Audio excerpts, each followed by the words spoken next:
Okay. This will probably be better. Because especially I have followers on here. So I'm just gonna stream on YouTube because whatever. I had better luck last time on here, so hopefully you guys will come hang out here. And it'll be fun, and we'll have a jazzy good time like last time. Last time was really fun, and I had a lot of fun, and I want to continue to have a lot of fun. So welcome to technically part 2 of a stream that I already started on Twitch. You missed the best parts where I didn't have my microphone settings turned on for 45 minutes and was talking to the air. That was pretty exciting. And then I decided that I was sad and lonely because nobody was coming to my channel on Twitch. And I decided to come here because I had a lot of luck last time on this home slice place. And I have a lot of new subscribers, which is awesome, and hello, and thank you so much for subscribing if you've subscribed and you are here. It's really cool that you decided to spend some time in my world, and I am stoked to see you around. Hello friends, one and all. I am doing the thing again. I wish I could. I wonder if there's a way to just show my chat window.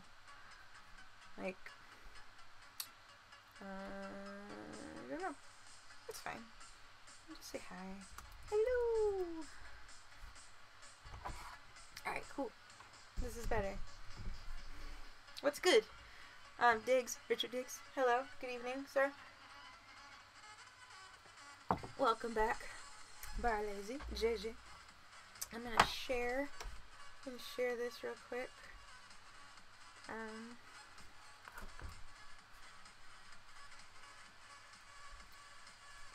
Yeah. I'm tired, honestly, I'm real tired, and it is so much more helpful for me to have people to talk to in chat. And I'm trying to accomplish stuff. It's a very long work week. So the challenge this week is Unicorn Centaur. I am choosing to use my lovely OC Bismuth as a jumping point for what a handsome boy unicorn should be. I kinda suck at drawing dudes, so it is a challenge for me entirely today. If you submitted a challenge request this week and I didn't pick it, rest assured in knowing it will go in the bucket for... I just used a hotkey to try and undo my drawing. That's funny.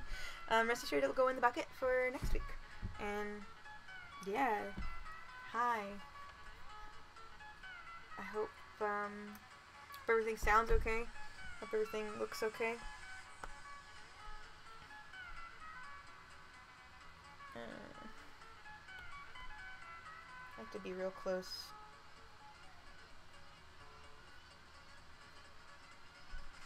I have had to sneeze for like off and on for like the last 5 minutes, but it will not come out.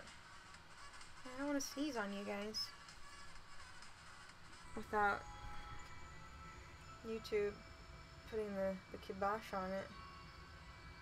Do either of you guys know anything about streaming, or like a place where I can find good music to listen to while I stream that's like legal?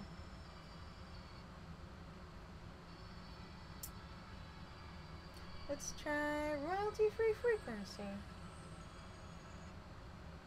I mean, I don't mind like EDM music, but it's all like real like repetitive EDM stuff, and I don't want to listen to that.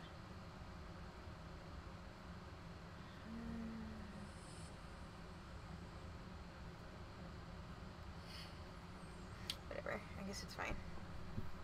Who cares, eh?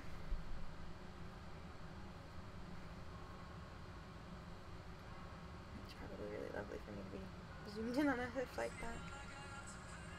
I hate that.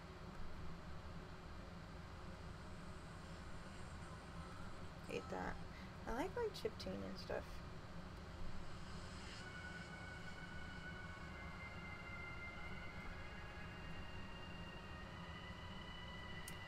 You know what? I'm going to listen to something I want to listen to, because I don't care. I'm not gonna get,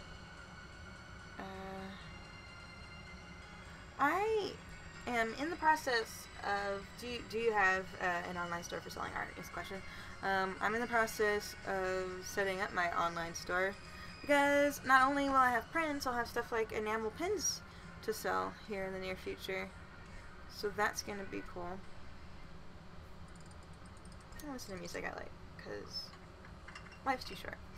Yeah, I may not be able to claim this for monies, but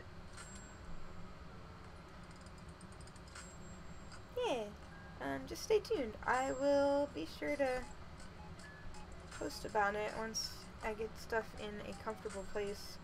I'm kind of particular about the quality with which I post content to the internet, so once I get everything in lovely order, I will share it to the masses, and rest assured that you'll be able to get some sweet prints and stuff from me.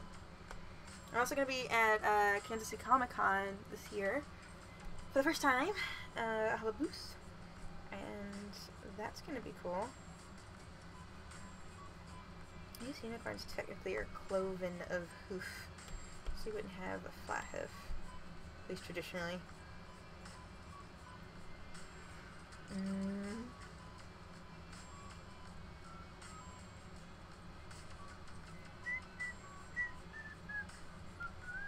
See, I like this music a lot better. Makes me happy.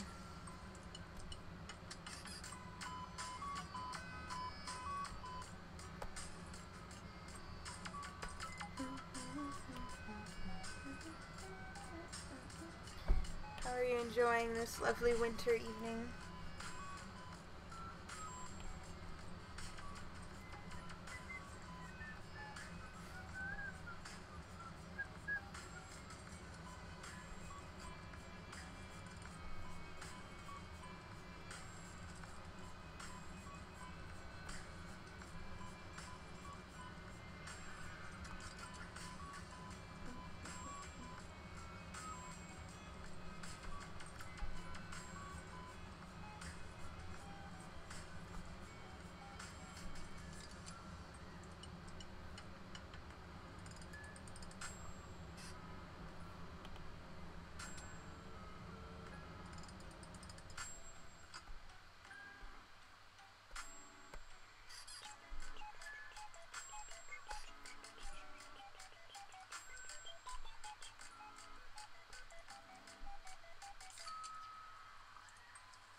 That ankle is particularly thin, I guess.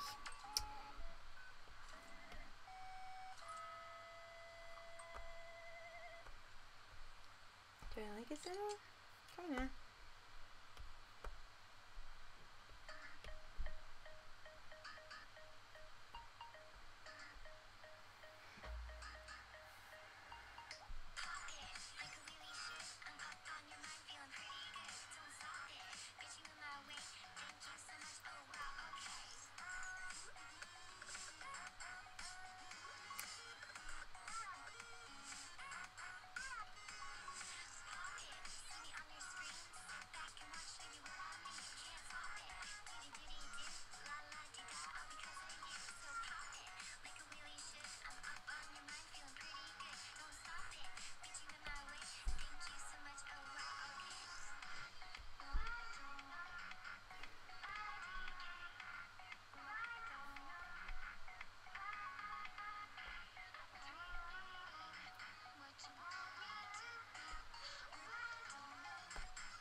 Fantastic. You'd have to get used to this. Yeah, I bet.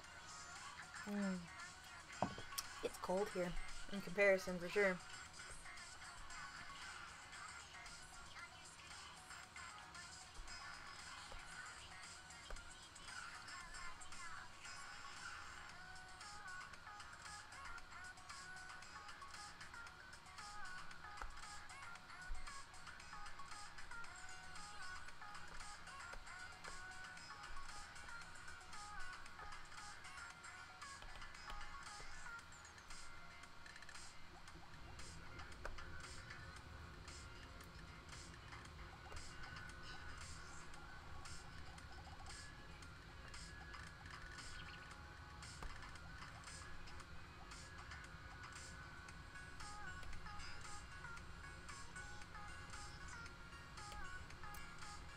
I had a lot better luck streaming last weekend on a Saturday.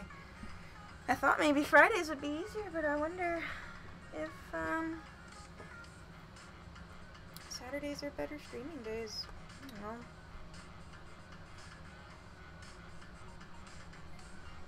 I guess it's really of no consequence. I need to draw stuff anyway. I thought it'd be really fun to share with people. Who knows? Maybe I'm not engaging enough. The last time I didn't have my camera on. Maybe it's my camera that's scaring people away. Let's see this ugly mug.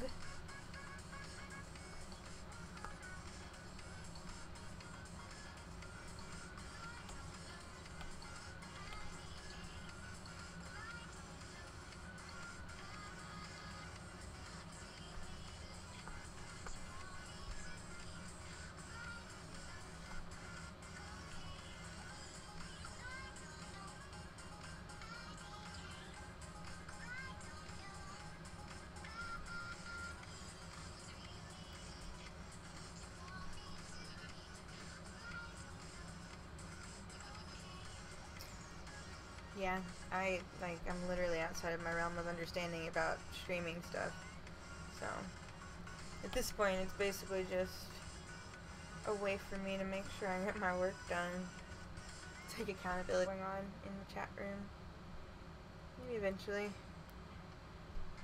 Oh, hey, don't worry about it.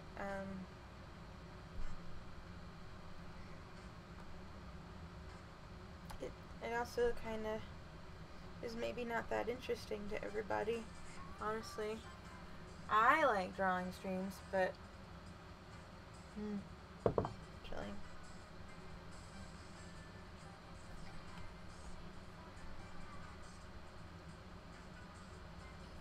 It's hard because I know I have a good amount of friends that are overseas.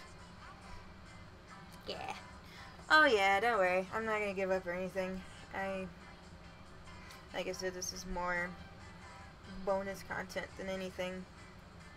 I need the footage for editing purposes, so it's just sort of a mutually beneficial situation at the moment, but I'd love to get to a point where it is like a premium thing that people come and hang out and do. But I know it'll happen eventually.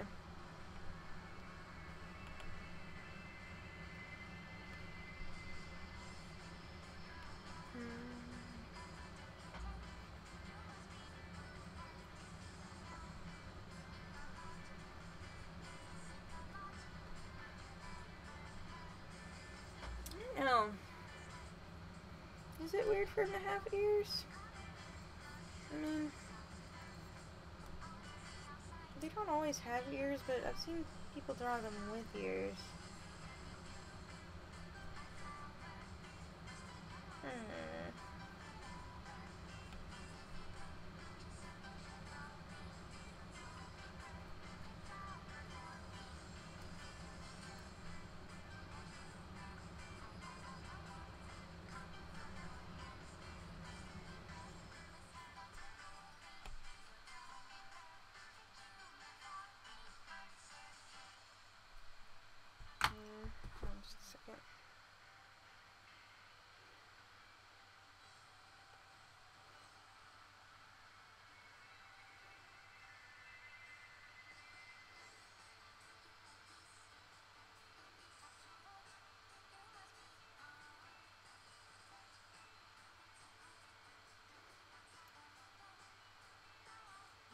post on my Instagram. Bear with me.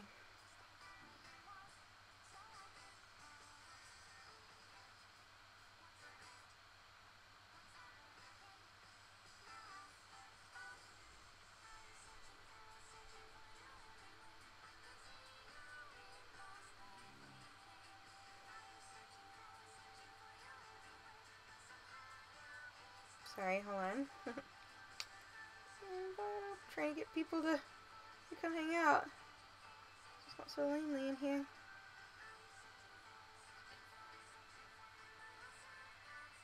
That's cute. Okay. Bam. Boom. Okay. Woo. Sorry. I forgot. That's loud.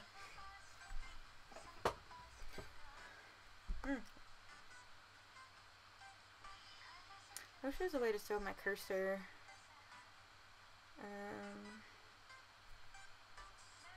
Hey, don't worry about it.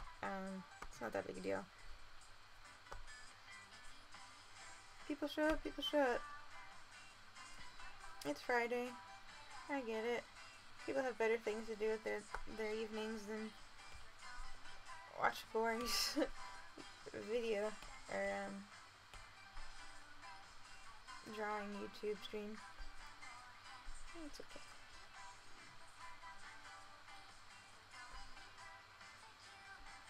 Okay, let's get into some hair business. Traditionally, I don't do line art for business, so this is a little different, but it could be really fun.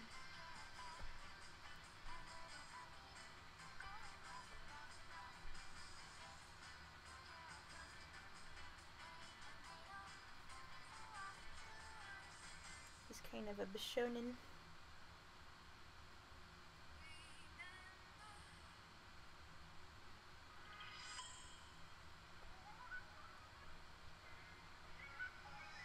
I still have a hand to draw.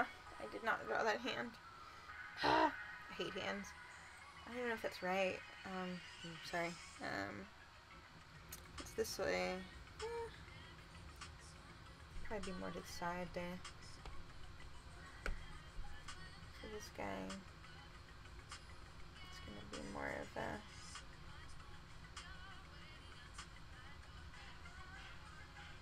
that kind of thing.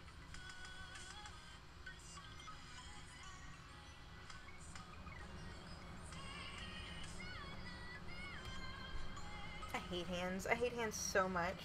It's like my absolute least favorite thing to draw. Do you draw? Is anybody watching draw? Or are you just like lovely, nice people who just came to support this foolish effort of mine?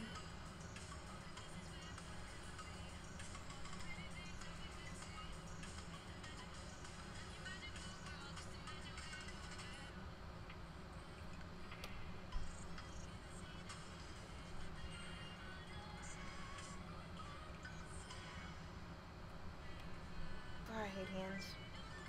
It's okay. I've gotten a lot better at drawing hands just by virtue of forcing myself to draw hands all the time. Still don't love them. What did I try? Oh, am I on a different layer? I totally am. Yeah, hands are... Oh, hey, Michael. Welcome. Guten Tag, friend. Specifically are really difficult because they're the things on a human that really sell the fact that they're human beings. And so if you don't get them quite right, they look... It's kind of like the uncanny valley effect. If you don't get them right, then people notice that they're wrong.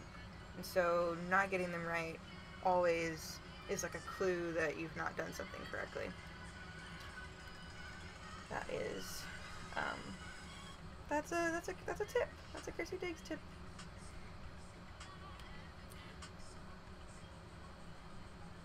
How you doing this evening, friend? Thanks for stopping by.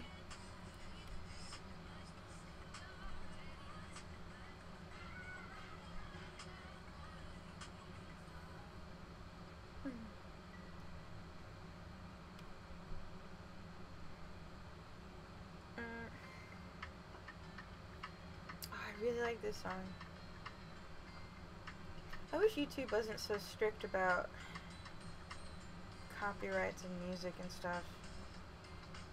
It's not like I'm trying to sell this music or own this music. I'm just trying to listen to it. But alas, we live in a post-apocalypse YouTube-y world. Ooh, ramen, yeah. That's like one of my favorite foods. I just had ramen 2 days ago. Yeah, I had a what was it? I had like a roast one. What kind of ramen you making? What flavor? What's your favorite stock?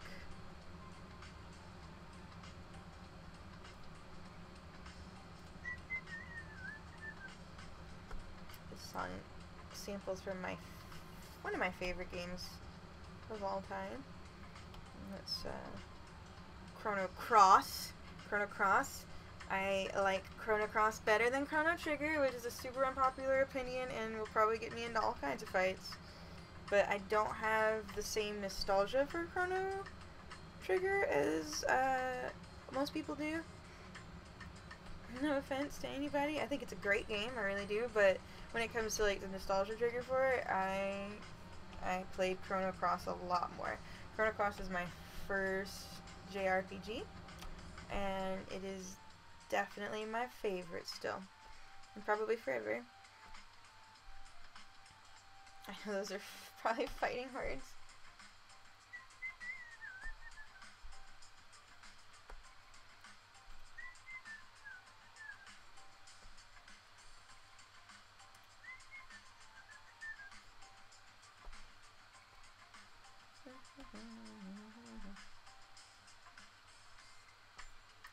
And again, I bought a bunch of stuff like shrimp, bacon, bok choy. Ooh. That sounds like a good combination. You can't really lose with those kind of ingredients. That's the nice thing about ramen. However you kind of choose to make it, it's just gonna be good. I don't know how I'm gonna color this boy yet.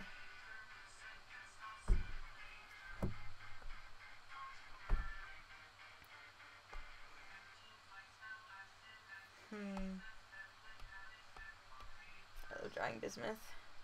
He's one of my favorite OCs, I guess you call it.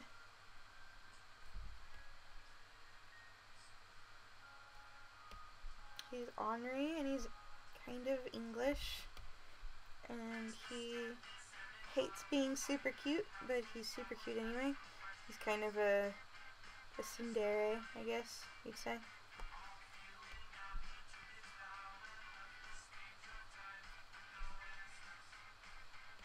I don't really have names for most of my characters, but he's definitely one. I should probably start naming things more.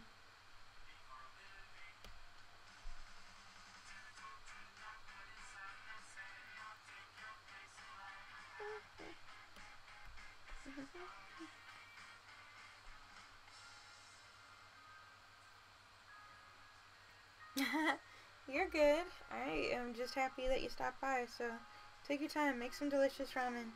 Come back when you're ready. I'll be here doodling.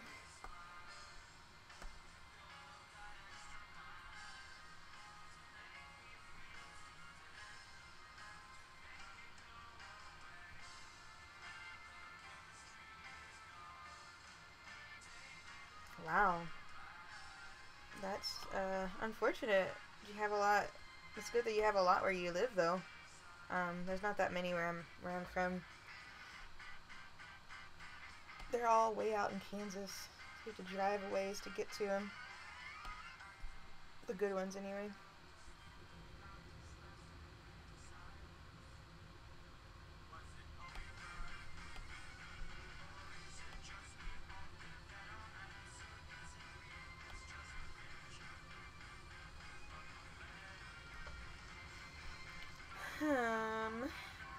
Actually really almost done with line art. That's pretty good.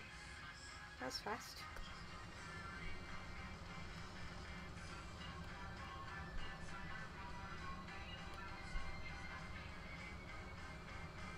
Trying to do this hard.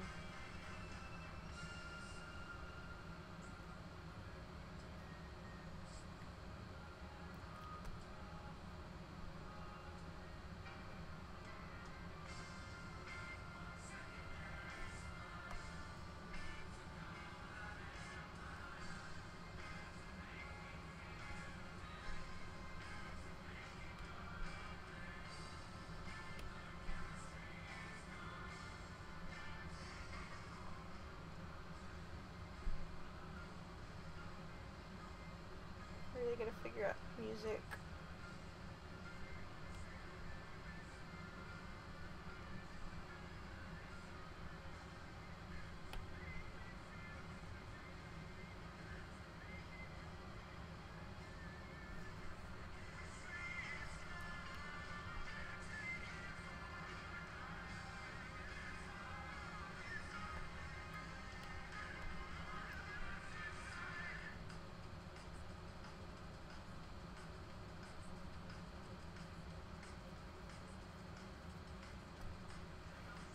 Hello, new challenger.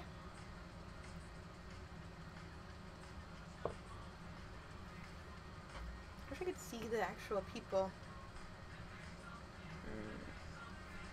This is actually going way faster than I thought it would. Little man. Little centaur man. Do I live in Japan? I wish. No. I live in America. I am visiting Japan soon.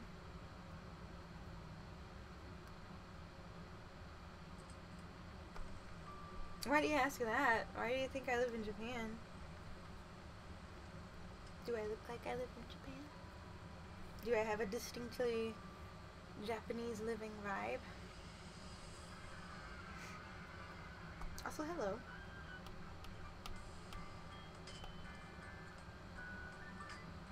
Pop that down.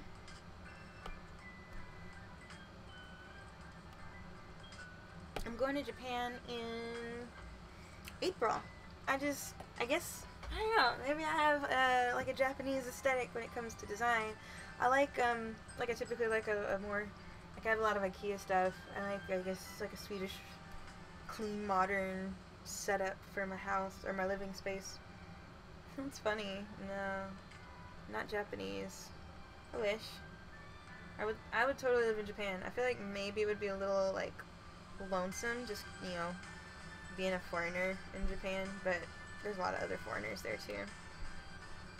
So maybe someday.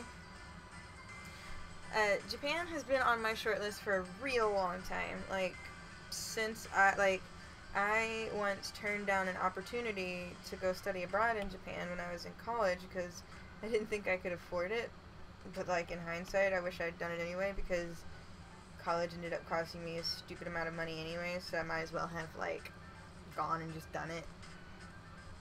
But alas, I did not. That is, like, one of my biggest regrets in life thus far. So I'm trying to remedy that by going to Japan for realsies. Hello! Hello, Dom. Welcome. Welcome to this, my lovely stream. How are you this evening? I hope the weather finds you well. It is currently very cold and very snowy here. I suspect that when I wake up in the morning it will be entirely covered in white. For which I'm just kind of glad I don't have to work in the morning. Like, leave the housework. Because I really hate leaving the house when it's snowing. Which kind of works out for editing tomorrow. Because nobody will bother me to hang out. Not that it's a bother, but I always feel bad turning people down when I have to work. Like, I gotta edit. I can't go out, man. I am well. I am very well. I'm a little tired. I had an energy drink earlier. Hopefully that doesn't bite me in the arse. Because they're not particularly good for you, but it's been a real long work week, so I thought I'd have, like, a little extra oomph in my life for this little stream so I can get this bad boy done and drawn.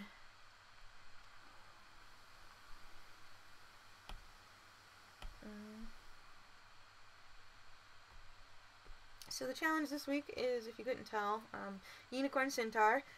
I am choosing to use one of my OCs as inspiration.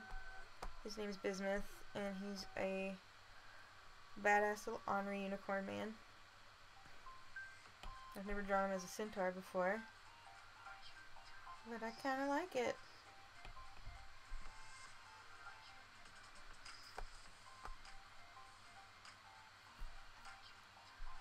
He's the kind of unicorn who would rather you didn't talk to him, you filthy human. That's kind of his shtick.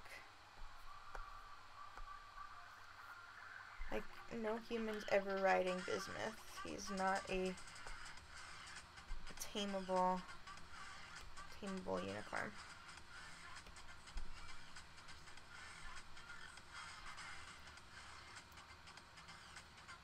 Everything in moderation.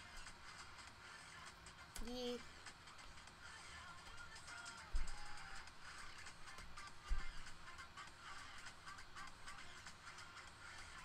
Moderation is key to a happy existence, indeed.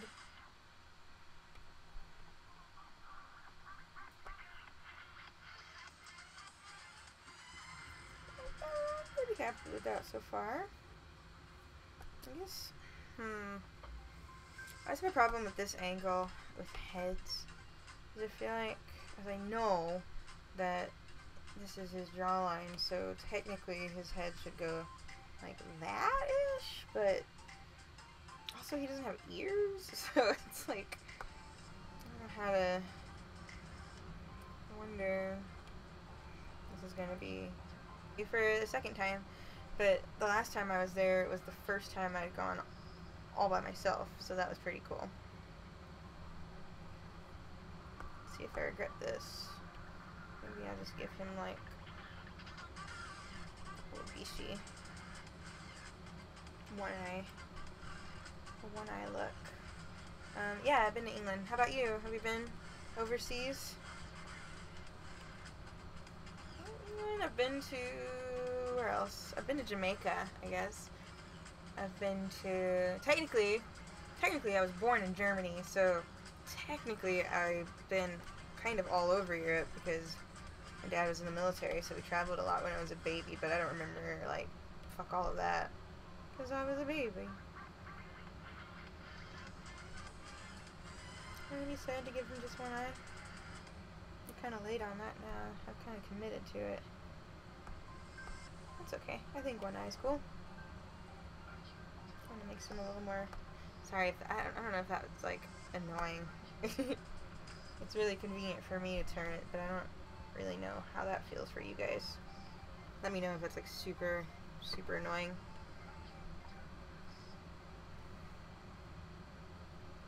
Because I'll stop, or I'll at least try to.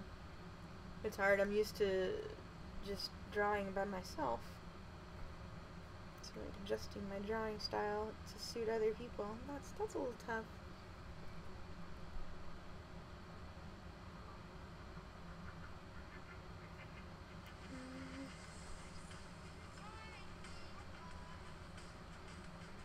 Been to Greece, Germany, England, Scotland, and so far.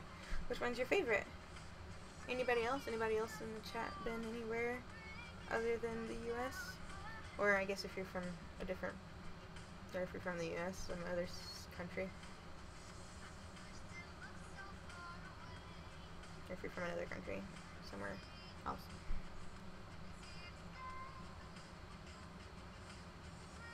Oh, word! Word. I have done voice acting once for a pilot. That was pretty fun. Is there any type, like, particular type of thing you voice act for, Metro? It's pretty cool. I've always really admired the art of voice acting because, like, acting is one thing, but voice acting is a lot more difficult because you don't really have anyone to play up against, necessarily. Especially depending on the type of voice acting. Like, if you're, like, dubbing something from another language, it's, like, really hard because not only do you have to match what's going on, you have to do it within the ramifications of, like, lip flaps. Like, it seems really difficult. So that's really cool.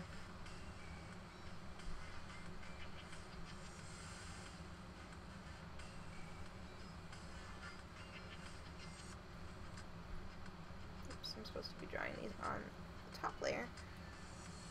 Whoops.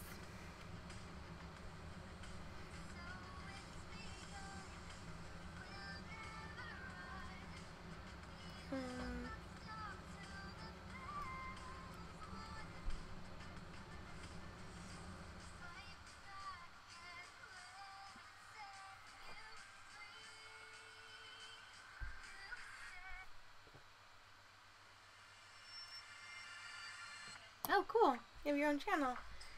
I suppose I'll have to check that out sometime.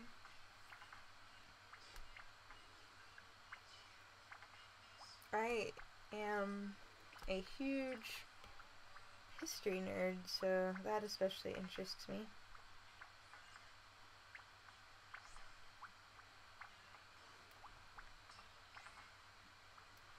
Yeah, I am the same way. I've been to London 2 times, and every time I really, the first time I went with a friend, and so it was a lot easier to sort of like, you know, you can go around places. She was really into Piccadilly Circus. I wasn't really into Piccadilly Circus, but it was fine. I the second time I went, I stayed in Kingston upon Thames, and I got to the point where, because I was staying there by myself the whole time, I had like a little Airbnb, and I would just basically pick a direction to go every day and just go in it. And by the end of it, I gotten so good at the trains and getting back and forth from London that I felt really like at home almost. I have a great love for England. I know, like, I feel like I know a lot of people from England who like hate it in England, but I feel like it's kind of the same for people who live in America. I don't like America that much, but I imagine there's plenty of people who just absolutely adore America because there's just so much in diversity and like different types of places you can be in America. But if I could pick a place to live, I'd probably live somewhere in England, like maybe in the countryside or maybe somewhere a little more out of the way of the city. I don't know enough to say, but I really liked Kingston upon Thames. It's pretty, and everybody was really friendly, and I found this really awesome Italian restaurant that was like right down the street from where I was staying and like right down the street from the train station. And I went in there and had probably one of the best meals I had while I was there. And the guy who owned it was so nice, and it was like very obviously a family establishment, which I mean, you don't really see a lot of that in Kansas City. And it was just lovely. And like for the type of food I got, the price was really like good, like affordable. And I miss it. I miss England. I really like England. I have a bad habit. I have a bad habit of picking up an accent in any place I go to. So by the time I was about to leave, I definitely had a bit more of a softer English accent going on, which is kind of embarrassing because I feel like people are like, "Oh, why are you putting on this like English accent thing?" It's like I'm not really like at all. Like it just sort of happens naturally. I'd be like, who is that? Madonna. Madonna went to, like, famously lived in England for a while and came back with an accent. I mean, yeah, London, don't get me wrong, it's not, like, cheap. But the place that I went, for the price, I feel like the value of what I got was very, very affordable. I didn't, I didn't really have very many, like, sit-down dinners while I was there. I'd already done the, like, fish and chips thing the first time I was there. The first time I was there, I went to places like Camden and stuff like that, and the second time I was there, I went to Camden again, and then the first time I was there, I liked it. The second time I was there, I didn't like it very much. I thought it was, like, I don't know, there was a lot of people there that weren't like the kind of people that I would want to hang out with. I ended up going on a date, and what is it, Shoreditch? Shoreditch, I think, is the area that I ended up really, really liking. And I didn't go there the first time, but the second time, and it felt like a place that I could totally see myself living in. Yeah. Same. I I used to watch a lot of Doctor Who, and after spamming like marathons of Doctor Who, you'll end up coming off of it with a bit of an accent, and it's not really even intentional. It's just sort of there, and it's just sort of a way that you soften the way that you speak. and quite honestly, I find it really attractive. And so, one time I was on the last day, last day, I was there the first time. I went to a pub, and this guy was flirting with me, and we were talking, and he didn't believe that I was American because my accent had adjusted so much. He thought I was like an English person putting on an American accent, which I think is really funny. And I felt kind of proud about that. It's like, ha, I'm authentic. Favorite doctor? Pretty basic answer, but David Tennant. Tennant's my favorite doctor. He's the best doctor. I don't care what anybody says. Matt Smith's fine. David Tennant. That was like my first major doctor introduction, and I feel like everybody's first doctor is like their favorite doctor. Kind of like Final Fantasies. Everybody's Tyler a lot, and so that's always going to be my favorite series. Don't really care for... I mean, Capaldi's fine. It's not bad or anything. I didn't like the writing in that one as much, I guess. I really didn't like Matt Smith's arc, mostly because I don't like Amy Pond. I just really did not like Amy Pond, and I didn't really care for the whole doctor's wife thing. Plus, when I was a kid, I used to watch ER, and so it was really weird seeing, I can't remember her character name, but the older lady that's like his wife, she used to play a doctor in ER. I can't not see her that way. I think he have hair coming off this way too. Alright, really surprisingly, this one is much faster than Mermaid was. We're already on the latter half here. It's only been, when I started at 8, it's been about an hour and a half, almost 2 hours. I think it took me 3 hours last time. Maybe 4. This one will be done here. I'll try and give it some cool coloring since we're doing great on time. Thank you guys again for stopping by the way. It is nice to not be alone on this lovely winter evening. It makes the drawing go by a lot faster.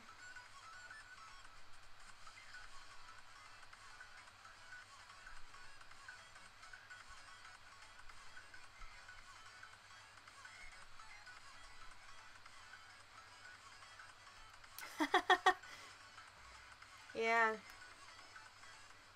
Rose, you hate Rose Tyler? I love Rose. I'm not gonna lie, I was a sucker for the whole Rose and Doctor thing. It hit me right here. It hit me here in the young adult feels. I love the love that transcended time. He loved her so much, he made a copy of himself to stay with her forever. And then he couldn't stay, and then he's gonna be sad. But I've always thought, man, like, so he's like desperately in love with Rose, and then he regenerates, and he's like, whatever. But I guess that's kind of the way it works, you know. Each Doctor's like slightly, a little different. I haven't watched any of the new Doctor. I don't know what she's like. I'm a little mad she's not a ginger, honestly. That was like a big meh to me. It would have been nice. But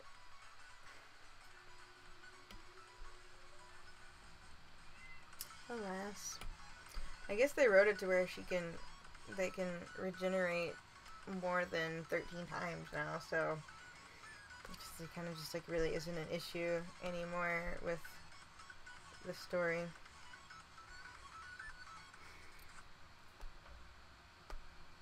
Okay, that's kind of, looks like that's all my, get rid of that. Yeah.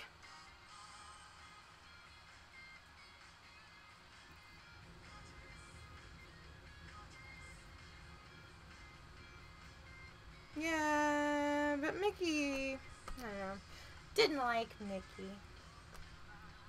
He was not my favorite character either. But like I said, I'm purely Tenet camp, so in my head Mickey was a distraction.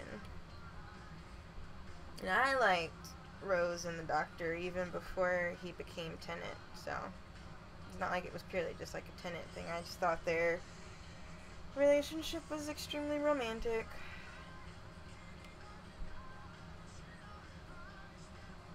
I like Rose. I like Donna a lot too. She's probably another of my favorite companions for sure. And I liked Torchwood, so I liked Harkness. And I liked that whole thing.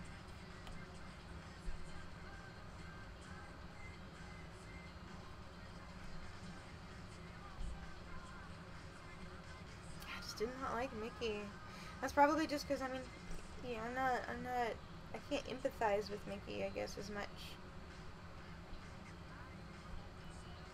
I don't know if it's because I'm a girl or what, but he did not resonate with me. Every time I rewatch the show, I'm just kind of waiting for the episodes where he's not there anymore. Fighting words, probably.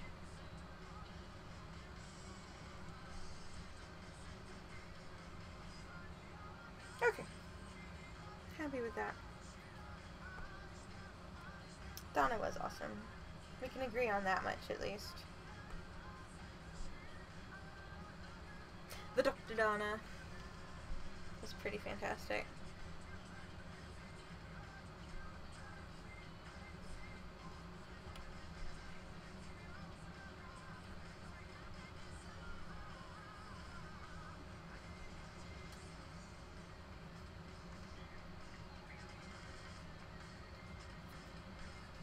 Happy with that. I kind of want to, let's see.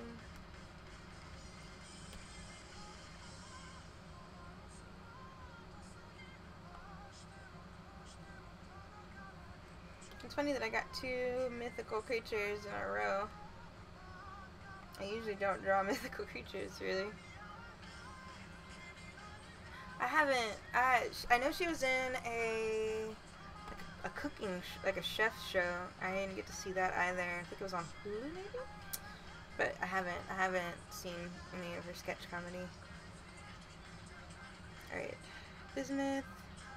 Bismuth is, he's a black horse. Unicorn, I suppose. Whatever. I don't want to do this. I don't remember what color Bismuth's hooves are. I think they're pink. Keep them pink. Let's use some trickery. I guess it's a good thing I did all this line art because you're not going to see it. That's fine. I can use it later. I can color over it.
Well, thank you. It's coming along.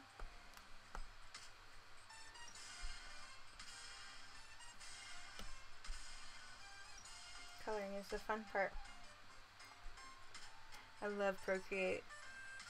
It's great, great, great, great, great. It's amazing to me how cheap it is. You know, as a person who's been using Photoshop for over a decade, oh man, yeah, for a really long time, switching to Procreate has been just really lovely. You know, it's got pretty much everything you'd expect or want from a drawing tool without being like heavy or overbearing, and it doesn't crash. If it crashes, like, I don't know enough about computers to know, but I know that it's always saving basically, because it does time lapses constantly. So once I'm done, I'll import or export a time lapse from this whole drawing. $10, and when you compare it to something like Creative Suite, you know, which even at its subscription price is significantly expensive. It's super inaccessible for most people, you know, without pirating it. This is a program that doesn't make you pirate it for its quality. So you can actually afford to have high quality software without doing it the wrong way. Which I've always thought would be a smart move on Adobe's part, you know. Like, I get that it's professional tools, but they're missing out on a huge market by pricing people out of it. And at this point, it's going to end up biting them in the foot because there's so many alternatives now to Photoshop. There's just, like, no need for it.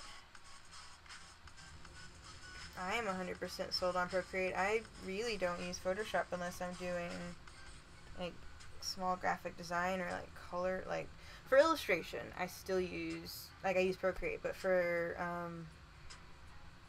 trying to lay out stuff, I'll still use Photoshop. But I do tend to lean heavier on drawing typically, so I use Procreate a lot more. And it's so convenient, like, I can take it anywhere I want to. And I know Adobe is going to be releasing their version, basically, of a Procreate tool, but they're, like, so late to the game. I think it's supposed to come out this year. Gemini, I do believe it's called. I was at Adobe Max last year, and they sort of previewed it. And it looks fine, it looks great, but at this point, I don't know if I want to switch, you know? I feel like his head is too big. Poop. Let's see.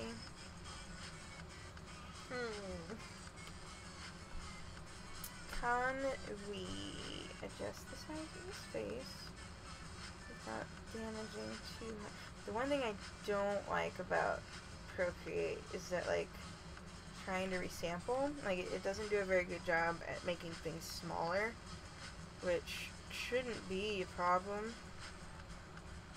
because you're not making it bigger. Like, bigger is always, like, obviously, that makes sense because you're expanding pixels, but for whatever reason, when it scales down, you see this, like, pixelation. It makes it a lot less sharp, so I just have to go back over if it's my final lines. Which is kind of a bummer. And it's not a huge deal. It's not a deal breaker by any means.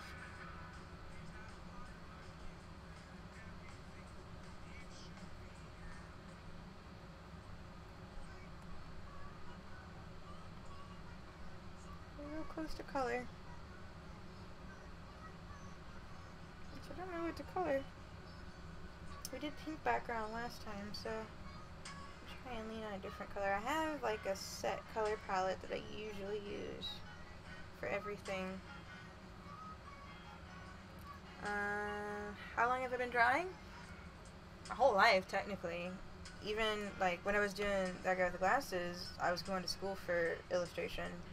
And that's kind of why I stopped, because I was in the middle of junior year in college, and I couldn't keep up with the amount of work editing is and the amount of work school was. And at the time, I thought in my head, you know, it makes more sense for me to focus on school rather than silly old YouTube videos, because who makes money making YouTube videos?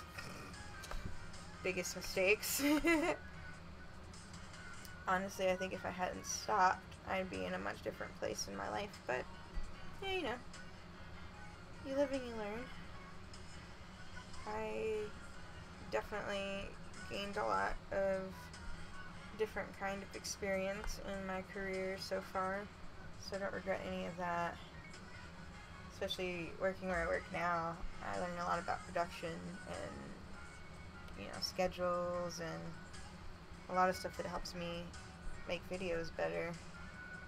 And I'm really excited about making videos again, because, I mean, I know a little bit more about what I'm doing now than I did before. So it's not as stressful, and it's a lot less time now, because when I was making it before, I was sort of like trying to figure it out as I went, and even though I'm still kind of learning Premiere, it's not nearly as difficult anymore.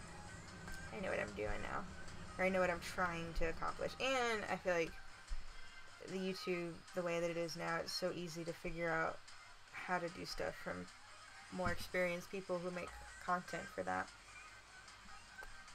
So, but yeah, to answer your question, I've been drawing forever. That's what I went to school for. But I kind of stopped. I kind of stopped drawing for myself a couple years after I graduated, because I started working at a scrapbooking company, and I was making a lot of stuff, and it was like not my favorite job. It was really oppressive and stressful, and I didn't like doing what I was doing. So I just kind of stopped wanting to draw for a while, and I was going through a bunch of other dumb young adult crap. Stupid boys and stupid drama, and I couldn't focus on drawing. I didn't really start drawing again until, I'm gonna say, like seriously, until about 3 years ago. Now, that's crazy to think. It's been about 3 years. I kind of realized that the thing that kind of makes me the happiest, like more than anything, more than anyone or anything, is drawing. Like, there's such an intense satisfaction for me with finishing an illustration and having it turn out the way that you imagine it to be in your head. It's such a gratifying feeling for me, and I don't think anything else feels quite like that. So, it was a big revelation in my life, and even more so, you know, trying to do this. Like, I've always enjoyed making videos, and I've always enjoyed editing and stuff like that, and so to find an idea where I think I can combine my two loves really excites me, and I hope that it will be interesting and engaging for people down the line, and I hope it inspires people to draw.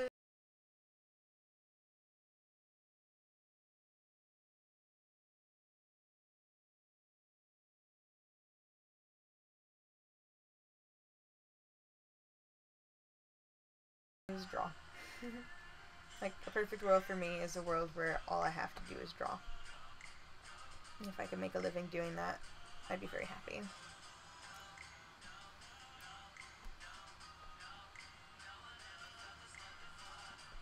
Well, thanks. Thanks so much. I'm glad that you remember me and you value the work that I have done.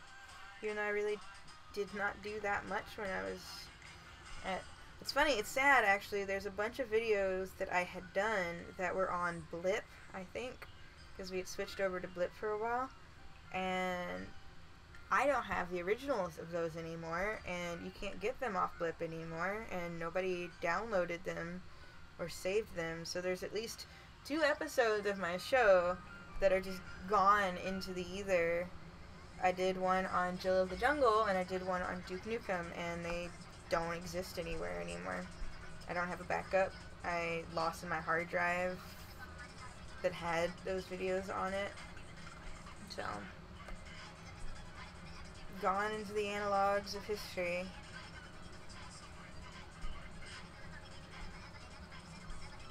Maybe someday somebody will dig them up. Probably not though. Old internet is like just gone. It's such a weird thought where everything is like backed up now. Like it's really impossible to lose anything nowadays.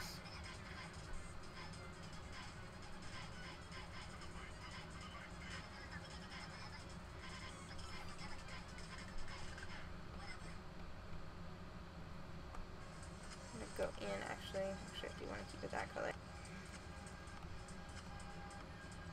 Put this down a little bit. We're gonna turn my alpha channel off or locked so that I can go in. Well, shoot, you know what I need to do first? I need to decide on the background color because we can't really do that part without that. Yeah, like a certain amount of harmony and colors on my Instagram timeline, but I've just been doing pink a lot lately because I've just been in a really pink mood. And such a hipster thing to say, but a minute, we'll do that. Cool. So, blue background. Is this torso too long? I feel like it might be. Oh no, I can't do that yet. Ah, no. Okay. Sorry. I can't. I can turn this off though. Although my ears and stuff. Oh wait, I'll do this part first. Okay, so gonna turn this down a little bit so I can see my lines, and I'm going to turn my alpha channel lock on so that I can only color on my lines, which is handy when you're trying to do this sort of thing. Delineate spaces on his body so you can actually see the definition without it, without having to actually go back in and draw it. It's kind of a cheat that I like to do. Sometimes I'll go back in and actually draw them, but honestly a lot of times I just do it this way just because it's quicker. And you can usually do a pretty good job of parsing it out. It's nice because you can just still see where things connect. Usually not that much. So now I should be able to turn this back up. And boom! Now you can see his little limmies. Sit there. I might do that. Yeah. Just to get rid of that. Yeah. Oh, the horseman. I think his torso is too long. I don't know. Or does I love a long torsoed guy? I think it's overall too big. This is gonna suck. I hope I don't. I'm gonna lose a bit of fidelity, but let's see. Let's see what we can do.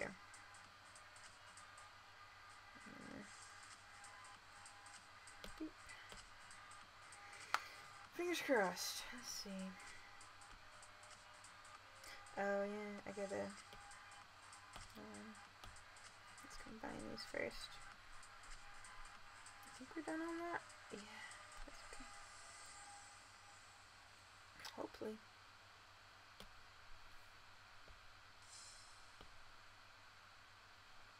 It's a bit better, isn't it? Yeah.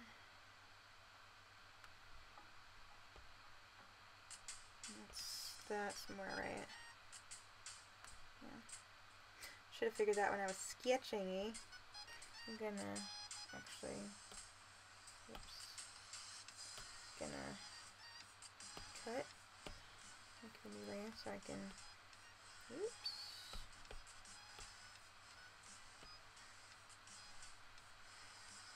Yeah, that's better. That sucks because that means, well, I'll crop it. I have a lot more space that I need now. Maybe I can add some cool stuff in the rest of it later. Oh yeah, he's a little too big on the top. That looks not better. Now I gotta figure out his junk situation. Let's see.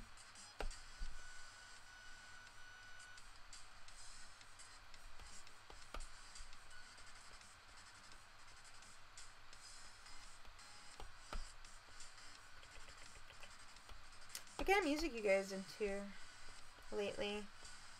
I've been like really into like chiptune, especially when I'm just sort of like doing stuff like this. Love, love, love, love chiptune.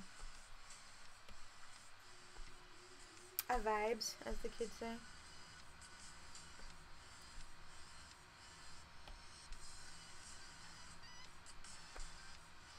It's not too bad. Alright, cool.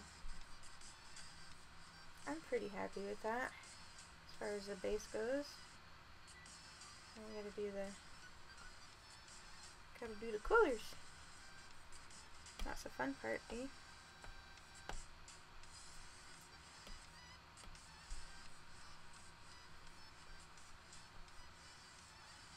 Okay.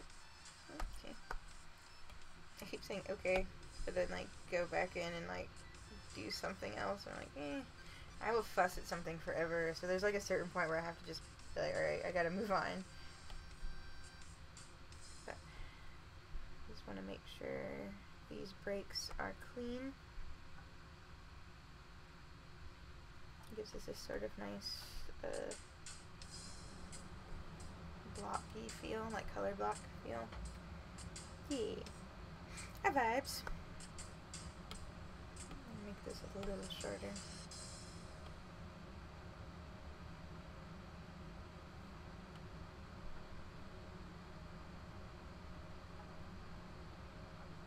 God, I'm drawing. It's like a positively perfect way to spend a gross little snowy evening. Yeah. I will also listen to anything but country. Country is like maybe there's some country music I might enjoy, but really, when it comes down to it, if I could avoid country music forever, I'd be totally okay with that. I just, not my vibe. Don't like it.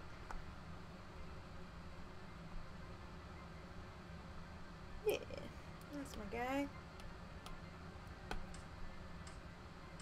I'm gonna crop my canvas props so I don't have as much negative or empty space here. Let's see. Let's go to, let's keep it locked. Let's go to 8. No. Let's go to 10? No. Okay, I'm back in for 11? Yeah. 11. Let's shave off an inch. Okay. Alright. That's my boy. Handsome man. Little bitch. Bismuth. He's a rude boy. Alright. Coloring. Alright, I don't use true white ever. I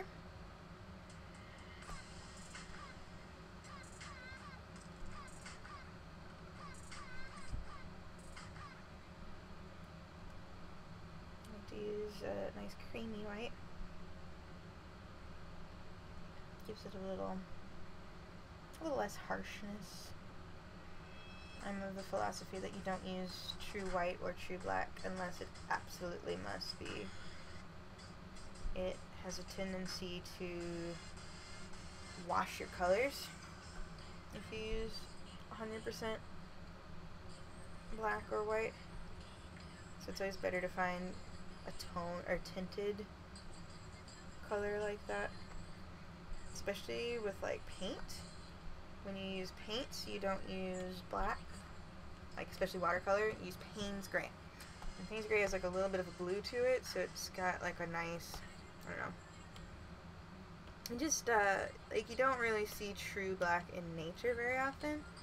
So using it in drawing kind of serves to make it a lot more bland, the way I understand it anyway.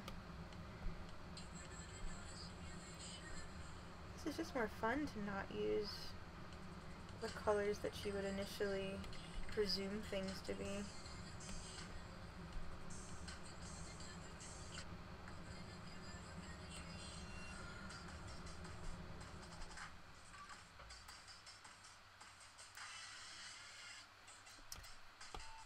told you I'll fuss with like little details for an hour.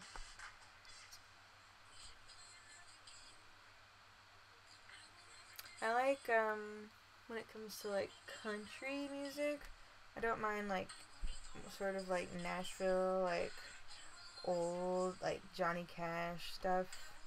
That sort of thing's pretty cool. But I don't really care for your pickup trucks and your whatever tailgating and football and short shorts and Bud Light. I used to work at a restaurant, and every day there was like an hour block where they would just the worst kind of country music. And it got to the point where I would like know stuff and I feel real like awful because it's like, ugh, I don't want my memory to have any of that in it. Ah, handsome man. Alright, fun thing about Biz is that he has lots of lovely colors in his mane.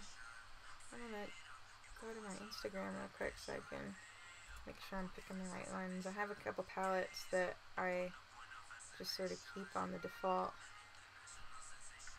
And I want to make sure I'm using the right set. Yes. Alright.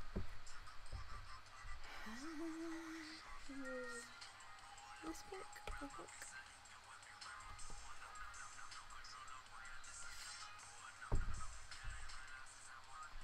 That's my favorite part. I love coloring. It's hard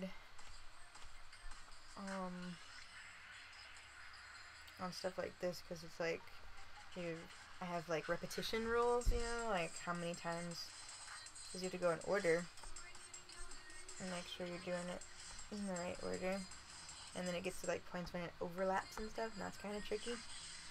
You'll see what I mean. I make some important life decisions with color today. Do I use purple? Does my boy have purple? Yeah, we got purple. I think it's more this purple though.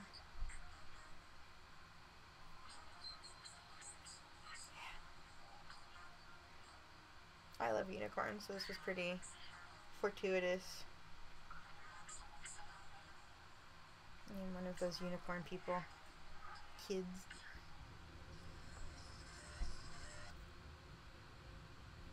I used to read this weird novel called Unicorn Chronicles. I always thought it'd be a really cool movie, but I doubt that'll ever happen. I don't know if people care that much about unicorns. Not like vampires. Blue to purple to blue to yellow. Just remember which colors I'm using. This guy. This one.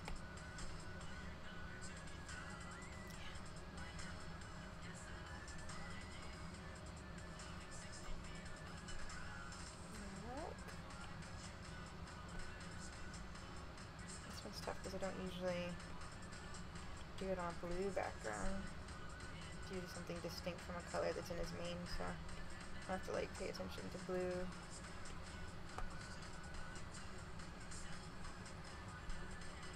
Thanks again, you guys, for hanging out on this lovely Friday. Is it Friday? It's Friday. Yeah. It's been a long fucking week.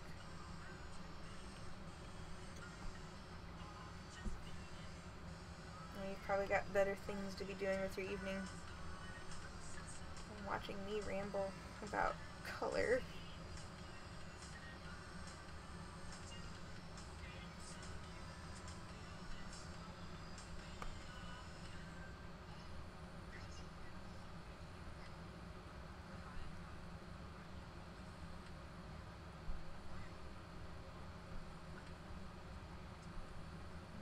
I should shut up and dry. Do my time. Oh, it's 10:22 already? Man, time goes fast. Oof. What I'm gonna do, I think, is do an under under his body too, so I can give it some shadows when I get to that point. I'll just make it a lot easier when we get to it. Purple, blue, yellow. Well, hello. Hello, Newcomer. Oh, don't you worry. I ramble.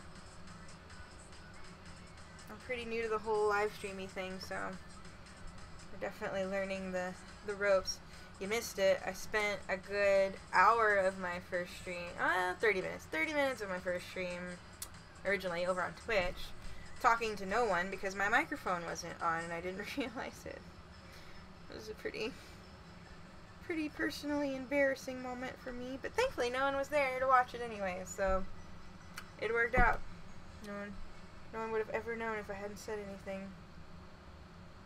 But it's fine. You gotta start somewhere, eh? See, this is when, well, I guess if I put the shadow there, it won't be as big of a deal. We'll deal with that later. I like to put these little breaks in the color in there. Kind of gives it a little more variation, like a real hair might be. There. This one. How are you doing tonight? Yeah, it was fine, you know. I figure I'll probably figure out how to stream okay in, like, you know, a year. I thought maybe Twitch would be a better avenue for me because they actually have an art section, but then, like, nobody showed up at all. So, except for, I'm sorry, one person did show up. Barlazy's did showed up, and that was fine, but I wanted to try and get more people. Just because it's always more fun in a chat when there's more peeps.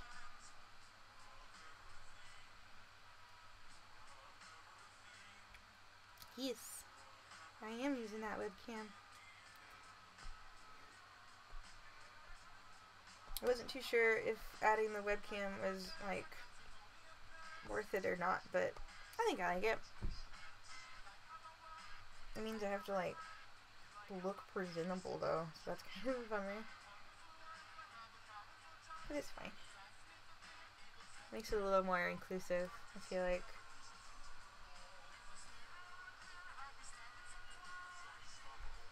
How you doing, Chad?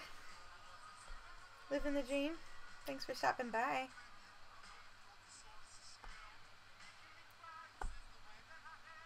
Yeah, I dig that. Yes, I know my name is Chrissy Diggs, and no, I don't do that because my name is Chrissy Diggs. I genuinely just like saying that, but it is a bit hokey.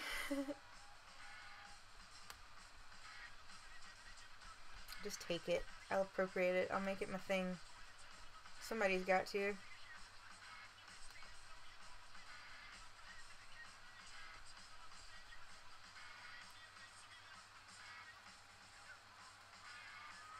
I don't know. You know, there is a art section as opposed to on YouTube. There's no art category for streams, but honestly, I guess it doesn't matter. I don't think I've gotten any organic like traffic so far anyway, so I don't know what I'm doing. I'm just like, I gotta draw it anyway, so I might as well share it with you guys. I figured. Excuse me, sorry. I drank an energy drink now, and it's kind of catching up with me in the bad way. I also drank a couple things of vodka.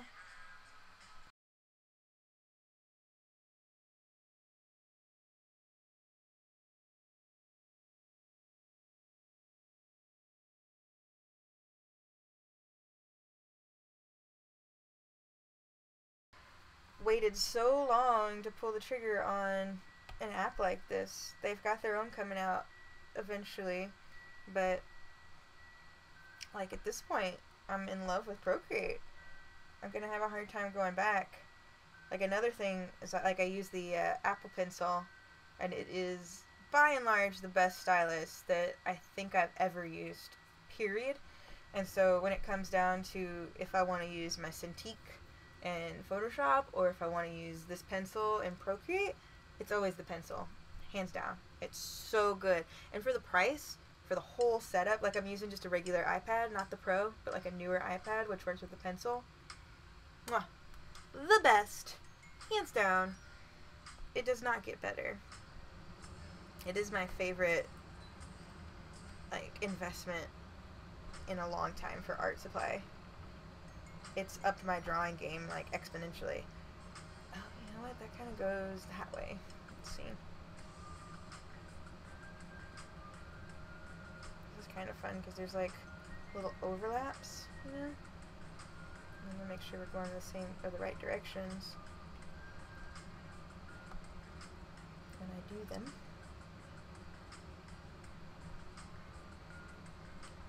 Maybe it goes this way too.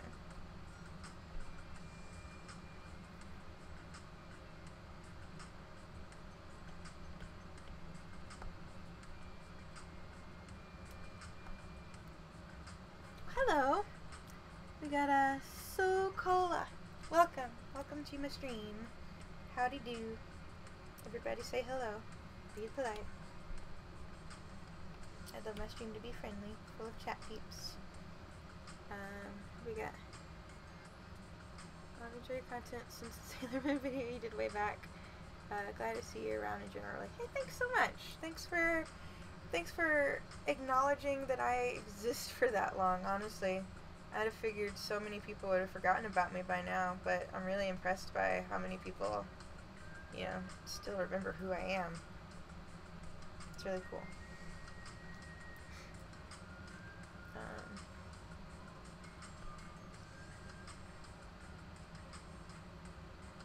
Yeah, like, the nice thing about Procreate is that I can take it anywhere.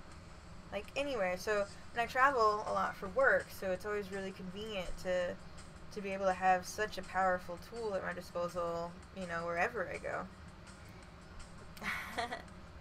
Thank you. Thanks for that, guys. I really do appreciate it.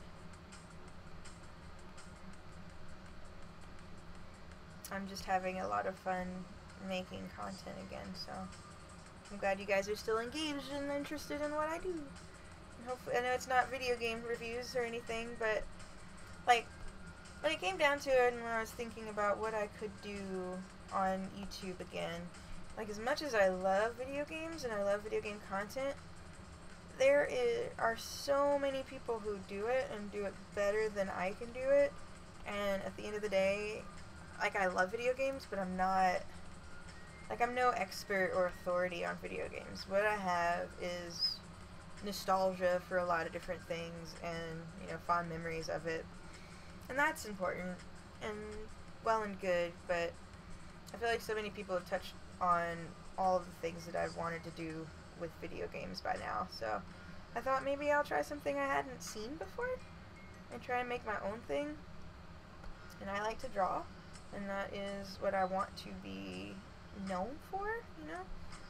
And I thought it might be fun to share that with people and kind of encourage other people to draw too, because it makes me happy and I want other people to be happy drawing as well. So that's my new modus operandi, or however you say it.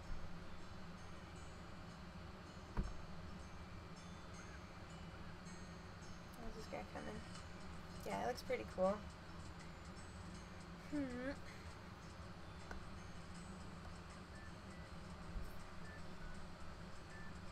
Oh, hi. Hello. Lots of folks all of a sudden. Maybe I should start later. Ooh, I'm so old. Like, trying to start this late. Difficult. I'm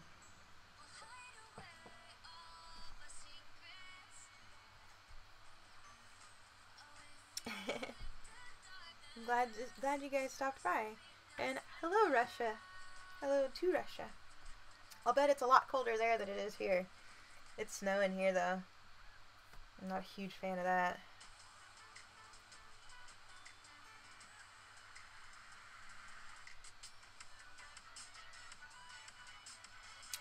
One of the things I need to find by the next stream is a playlist of music that doesn't suck and is royalty free. I was having a really hard time trying to find something like that, and I kind of just said F it, and I'm just gonna bite the bullet and lose my monetization on this one too. Not that I'm monetized yet anyway, so I figure whatever. But by the time I get to partner status, because I guess it takes time now to do that, hopefully I can find a service that provides music that I like and I can listen to. Thanks! Here's what it looks like all together, by the way. Keep zooming in, but so far so good. I'm pretty happy with it. Old Bismuth is like a human personification of a character that I draw on the regular. Or a centaur, I suppose. He's a little handsome man. I should give him like rainbow armpit hair. We'll see.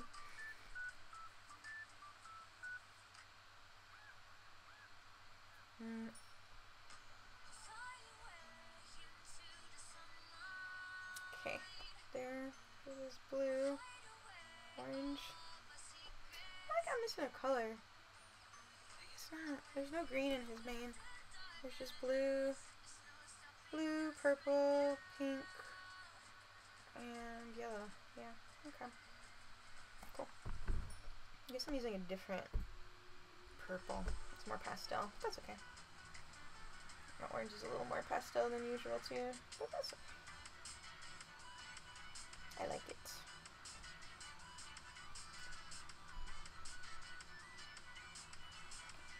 Make my brush a little bigger.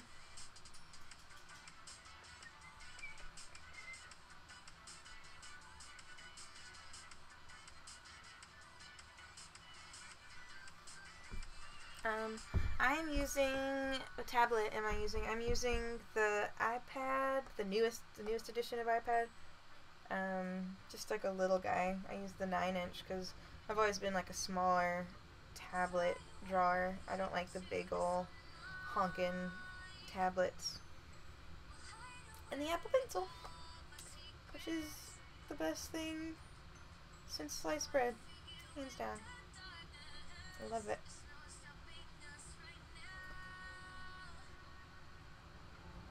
And the whole setup is so much more affordable than anything you can do with Adobe and Wacom right now for the quality of line weight and everything you get.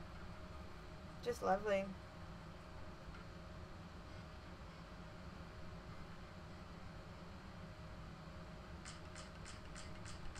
I've been drawing so much more just because I have this.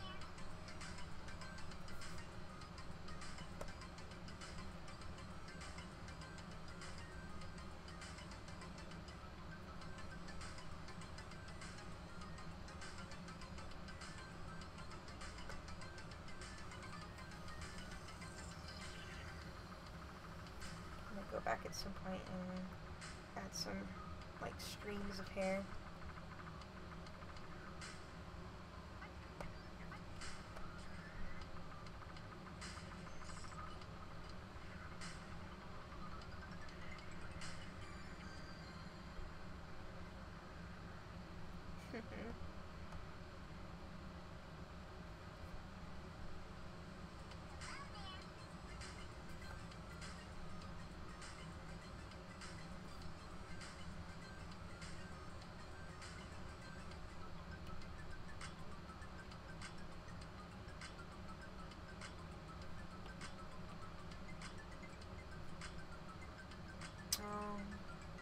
I guess that's supposed to be that color. I'll make it work. Make this narrow.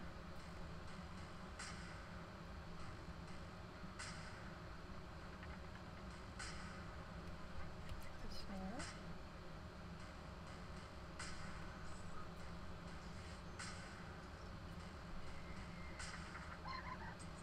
Thank you. Thank you very much. Did I draw beautifully? Or paint beautifully? I try. It's definitely a practice makes perfect scenario for me. Been at it for quite some time now. I'm all out of vodka. Bummer. I have to make a pit stop in a minute. So close to being done up there.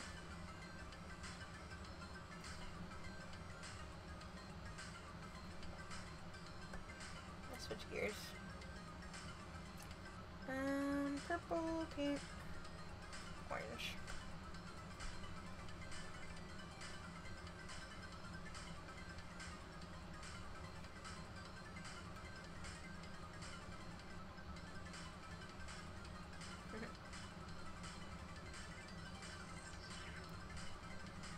Silly to draw blue, it's the same blue. But I'm gonna do it anyway, just for the sake of posterity.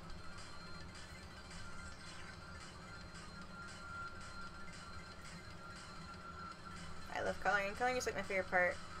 Like drawing is fine, but like putting in the color is always like the best part. Because that's where you get to see it come to life. I used to hate color, like a lot. Like, but I think it, ooh, that's the right color. I think it's because I didn't really know how to approach color in a way that felt natural. But now, I get excited about the color part. One of the big things I forced myself to do was to not use a lot of colors. Like, this rainbow thing is the most colors I typically use on anything. Bismuth is 100% a special case for me illustratively.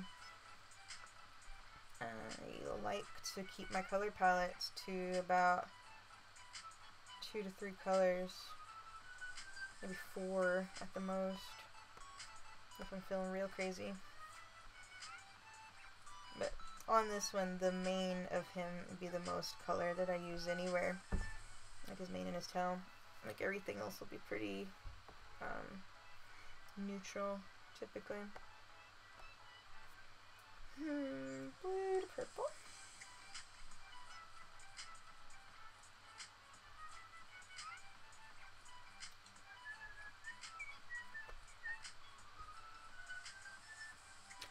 Did I ever desire to make a comic? I wouldn't say no at all. I definitely have tried my hand at it on numerous occasions.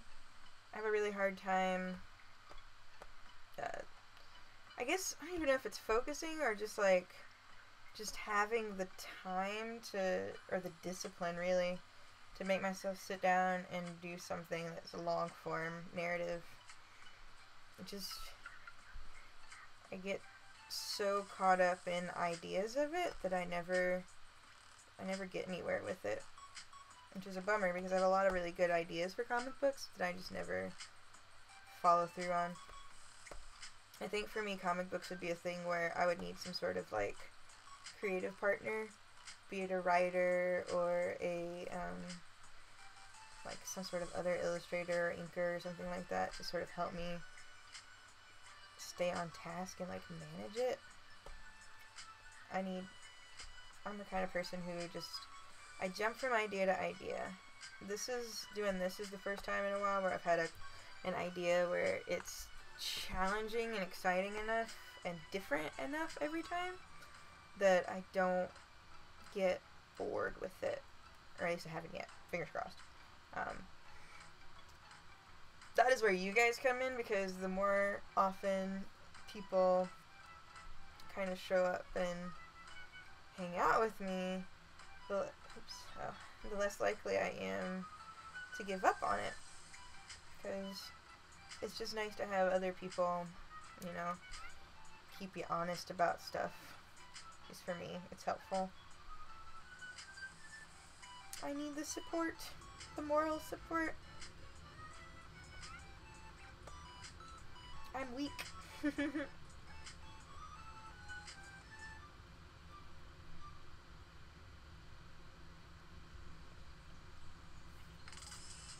It's kind of funny, of all the things that were on the list, and there are a lot of like things that were very different than what I usually draw. I ended up drawing something that's pretty much normal for me. Like, I'm looking forward to like next week to see if I get something a little more difficult. Not that this is difficult, but like different. This is very atypical for me. I draw a lot of horses, and it'll be neat to see, or to make myself do something I'm not particularly comfortable drawing. Because honestly, this is pretty standard for me. It's a little different. Like, I don't really draw guys very often, so that's a fun challenge, but really I draw guys pretty regularly.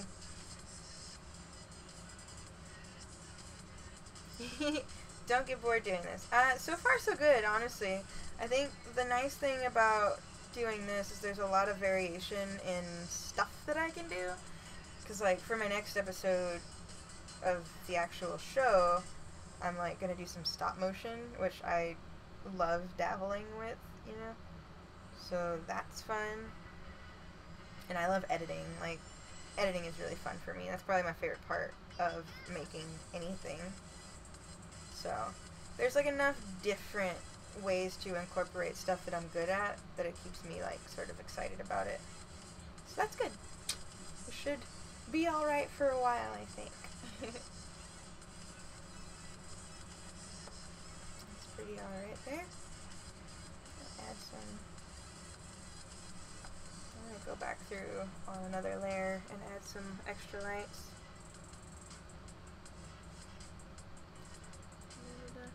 Oh, hey, sir. Thank you. So far, so good. Welcome back. Did you make your ramen? Are you eating your ramen now, or how's the ramen situation going for you? I really like ramen. Like, top 5 favorite foods for sure.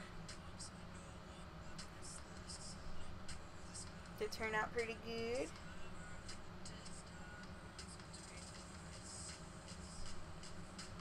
You miss Harryhausen? I don't know who that is.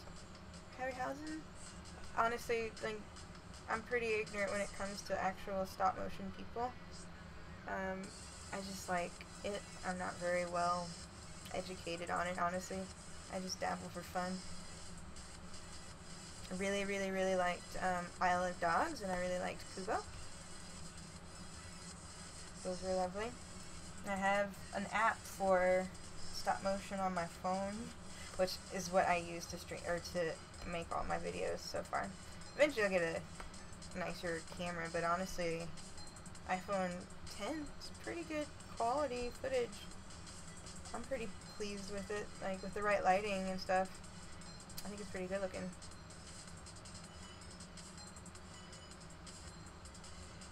You kind of wanted to throw everything all in at once. Hey, you know, sometimes you gotta go for it. I'm sure it's at least edible. Kinda don't like...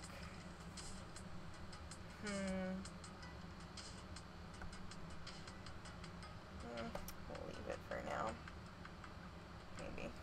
Maybe not. This is what happens. I get fussy about stuff. I don't like the angle with which this sort of ends here.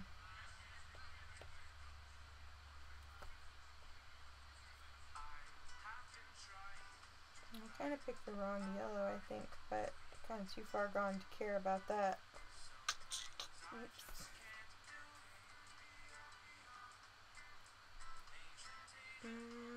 Blue.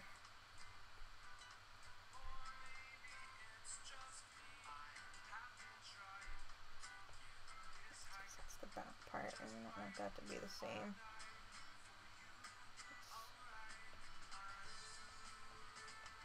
Should be pink. Oops. There we go. Looks better. And then I might bridge that all the way out over there. Like this one.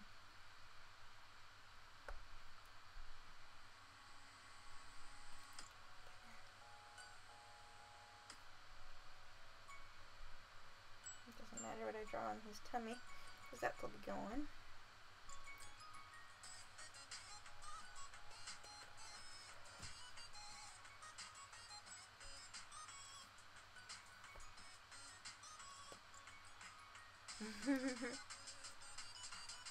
I'm probably familiar with their work without realizing it, honestly. Like I said, I like stop motion quite a bit, but I'm not really good at names. I'm not really well versed in like who's who about anything. It's certainly nothing I've actually studied. But I like it. Did you guys see Isle of Dogs? I really liked that.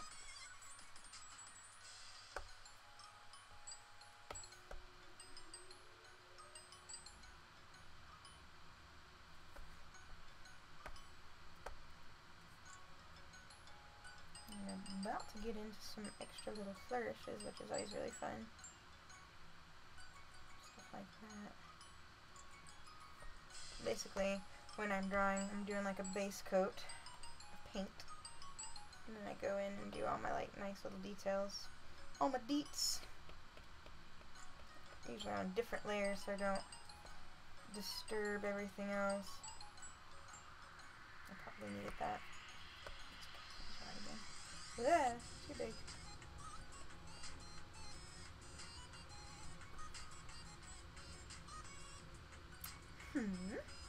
Calm, calm. Catch his tail too. Blah. I made a lot of work for myself. Hopefully, tail is a lot easier. Not as much surface to cover.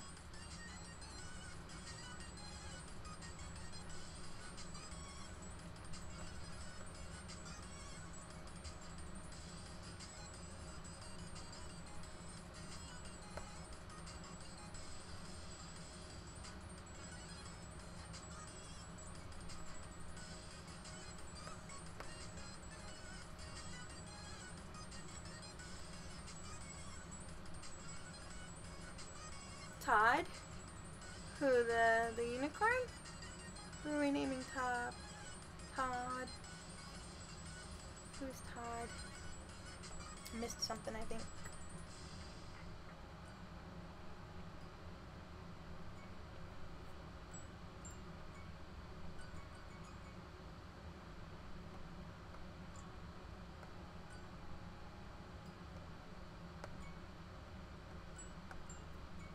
I want ramen. My head was like a little cheapy pizza. Store-bought pizza. It was good, but I'm still pretty hungry. I didn't really get to eat lunch today.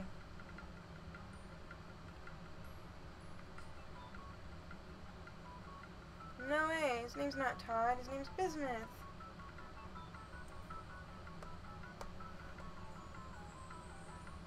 Sorry, I vetoed Todd. His name is Bismuth. Bismuth the Blight.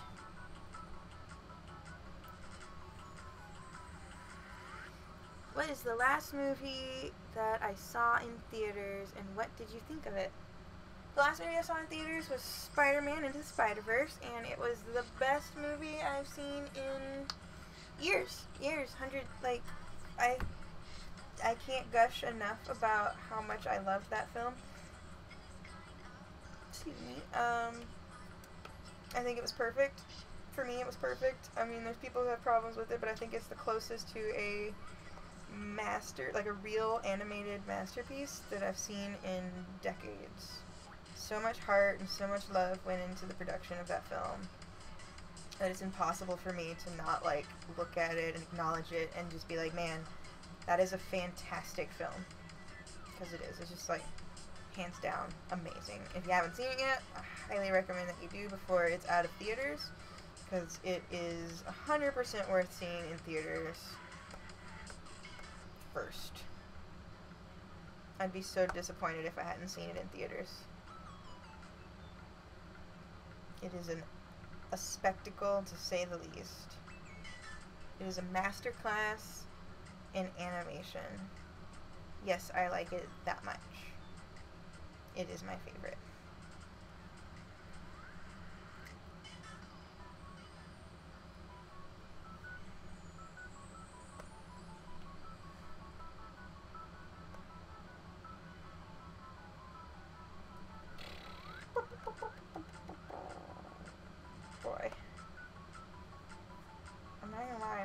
tired. I gotta push through this though. Definitely keep me awake, guys.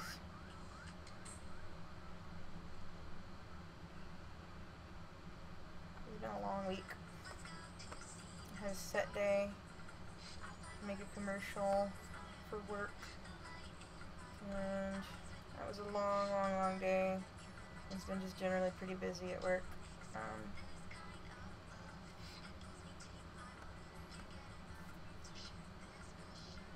But really, I'm just trying to stay afloat right now. I got a long day ahead of me tomorrow too. Gotta edit, or gotta film. I gotta film all my bits and then try and get a rough cut together tomorrow. And once I get a rough cut done, I'll be happy because then I can just kind of chill and edit and just kind of enjoy my afternoon. And hopefully post by Monday, maybe Tuesday at the latest.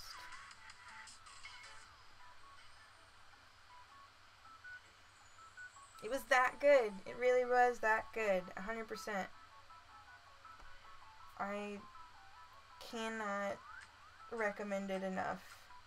I actually got a chance to go to a panel for some of the artists that worked on the movie, and sort of like they showed us their process and the ideation that they went through, and like some of the tools that they used and the way certain effects were achieved. And it was, like I said, I think it was just, you can tell that they had a lot of fun and like creative freedom making it. They tried new things, like they were ambitious and daring and bold with it, and it just, mwah, 10 out of 10. I saw it 2 times in theaters. I really would love to see it one more time before it's not in theaters anymore. I hope it wins so many awards, because I really think it set the bar, and I hope that it gives Disney a run for their money, because they've been a dead fish in the water for like 10 years now, like a good decade. They've been coasting on nostalgia for so long. I'd love to see Disney be dethroned. Spider-Man, Into the Spider-Verse. That's what I'm talking about, in case you missed it. Like, I love Disney, and, you know, they're responsible for a lot of my best childhood memories, but really they've just been stuck in this, like, mentality of making stuff just to, like, feed off of your nostalgia because it's easy, and I hate it. I'm not excited about the new Lion King movie at all, and Lion King is, like, my favorite movie, like, childhood movie. I don't want to see it. Like, I'll probably end up seeing it just because, like, I have a movie pass thing, and I end up going to see movies when I don't have anything else better to do because it's free. But I'm definitely not proud of them for making it. I'm not enthused about it. I don't intend to give it any of my money. I just don't like it.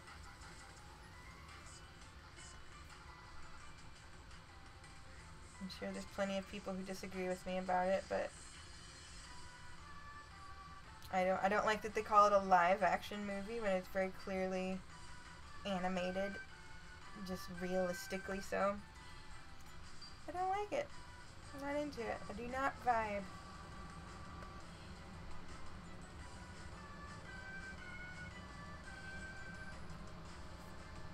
Do not own Spider-Man technically, not yet anyways. They don't own Sony.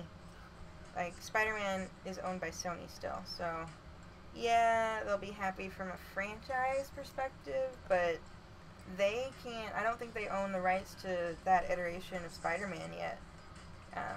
They have their own interpretation, but I don't think that they have any ability to cross over into that universe.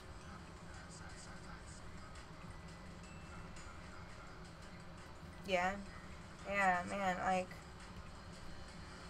and it's funny too, the live action Lion King, like, it's got a really good cast. Like, I'm not saying that I'm not excited about the people that they chose to be the characters.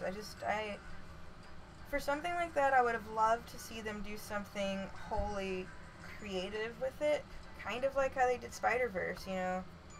yeah, it's impressive that you can make realistic animals talk, but like I didn't like Jungle Book either. I thought it was pretty so-so.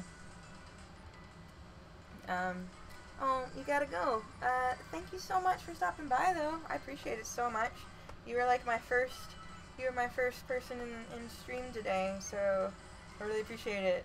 I was like bummed out about how few people were here early on, and you came and saved the day. So thank you so much. I appreciate you being here, and have a wonderful evening. And come back and see me sometime. Thank you bunch.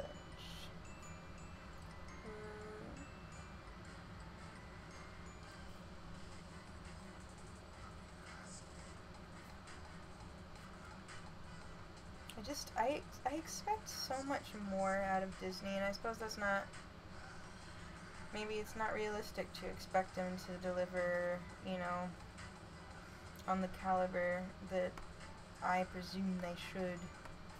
But, you know, they sort of originally set the bar, but I think they're being consistently outshone by other studios lately. Even, you know, like Isle of Dogs, that was a brilliant animated feature. Kubo was brilliant. I mean, Coco was fine, don't get me wrong, but I think it was, I mean, pretty basic.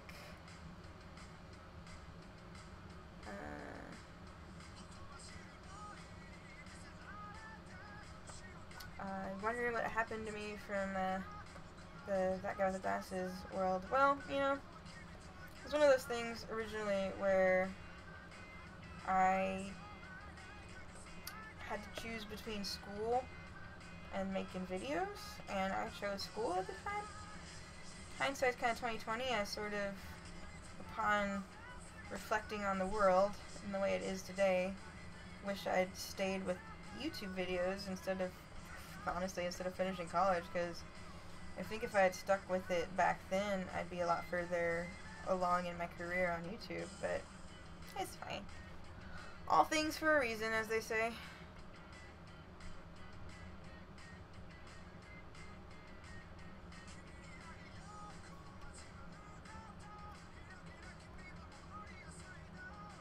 Yeah, I agree with you. I think, like, I'm really sad that they closed their 2D studio. Like, they don't do 2D productions anymore. And for a studio that made their name on 2D animation, I think that's kind of blasphemous, you know? Like, you created a medium, basically. Like, you created a genre, and you created a style, and they just abandoned it, you know? I think The Princess and the Frog was their last major animated feature, and they just said, you know, fuck it. We're just gonna make Chicken Little, you know?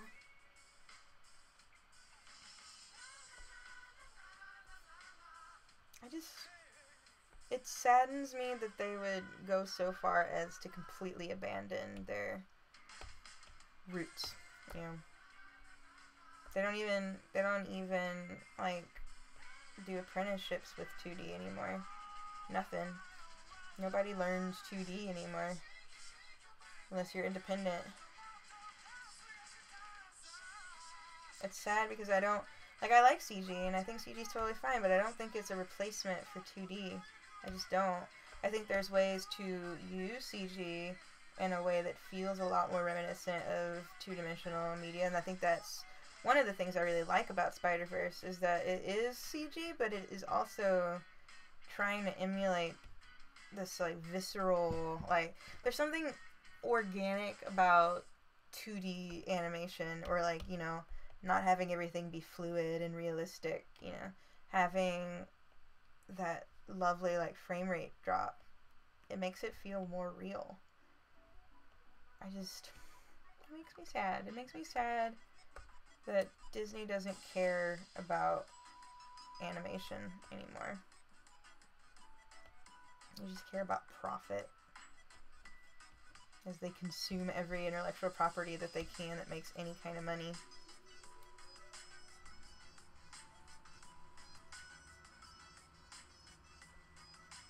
Last traditional animation is. There's an animated Ghostbuster? I don't think I knew that.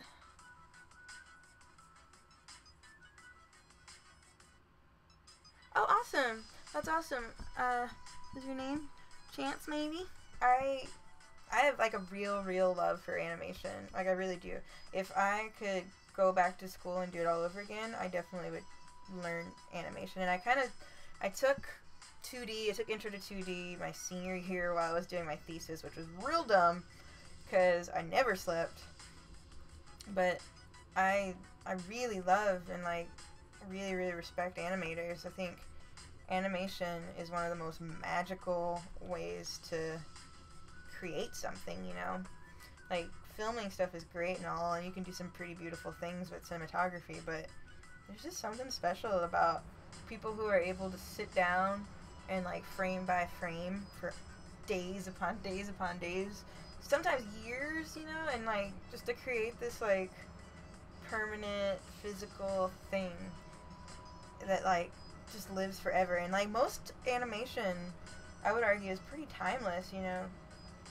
Lion King today is just as amazing to me as Lion King was, you know, 30 years ago. Almost 30 years ago.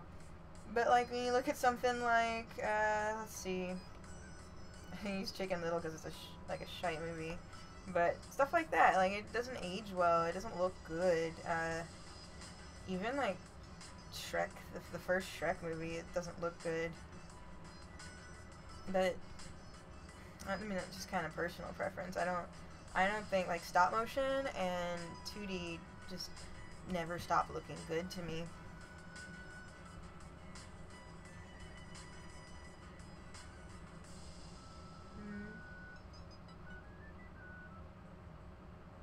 Yeah, Incredibles, like the first Incredibles, instead of them remaking or like making sequels to all these Pixar movies that I don't really think need sequels, I kind of wish they would focus on remastering their originals. Because if anything could use a remaster, it's like those classics. And I don't think adding to the story really does anything to help. I don't know. I'm not excited about Toy Story, what is it, 4 now? And, you know, I know plenty of people are. I'm just not. I don't see a reason for it. Like, I'm sure they'll do just fine. I'm sure they can come up with a real... I'm suspicious it's going to end up being about the same as the last one was. Or the first one, you know? Because, I don't know, how many times are you going to tell a story about some old toys and a kid growing up or losing the toys or... blah, blah, blah, blah, toys' purpose in life. Even if it were CG, you know, I would love to see more original stuff. Coco was pretty good. I never actually saw Inside Out, you know, and I don't know why. I don't particularly recall a reason for me, like, to not want to see it. Yeah, I agree. Adding a 4th movie to the Toy Story franchise seems excessive. Like, the story was told, and I'm not usually a huge fan of, like, adding sequels, but the 3rd movie was perfect. It was full circle. Here's Andy, the main character, and the god of this universe, essentially, and he's grown up, and he's moved on, and they're with a new kid now. But now, it's like, now they're with a new kid, and so now it's like, okay, I mean, I guess we get it, like, infinitely, that's just gonna be their life, you know?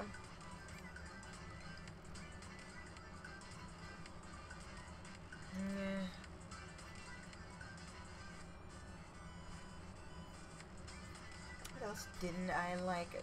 Honestly, I mean, I didn't really love Incredibles 2. I thought it was okay. But it's kind of a similar situation. Like, I kind of wish they would have gone a little bit in a different direction. I think it should have been, like, the kids movie where they're grown up now and they have their own set of, like, issues. That to me would have been a lot more interesting than watching their parents go through their little, like, midlife crisis the way they did. It was serviceable, but I don't think it certainly wasn't, like, innovative or memorable. Same for, I saw Wreck-It Ralph break, or Ralph breaks the internet or whatever over the break, over winter break, like I went to school, over the winter, and it was fine, it was serviceable, but it didn't really seem like a story that needed to be told. But that's just kind of how I feel about a lot of Pixar movies nowadays. They don't feel passionate, and like, even back in the beginning, when Pixar started up, they'd always talked about how they won't do sequels for stuff. And here you have, like, Monsters University, which, like, nobody asked for. I can count on one hand the amount of people I even know who saw Monsters University. I certainly didn't. I probably never will. It all comes down to what sells toys. Bleh.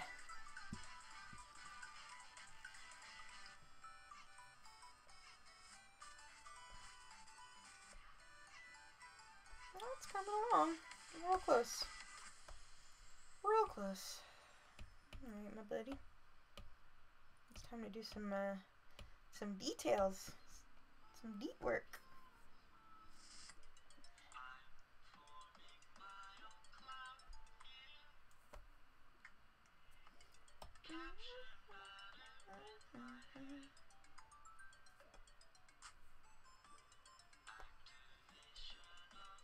I'm waiting for them to make a WALL-E 2. Ugh. I am in the camp with WALL-E of people who really liked the first half of it. I think it was a beautiful short. I don't know that the second half of WALL-E does it any favors as far as a film goes. It's fine, but I liked it a lot better as a short.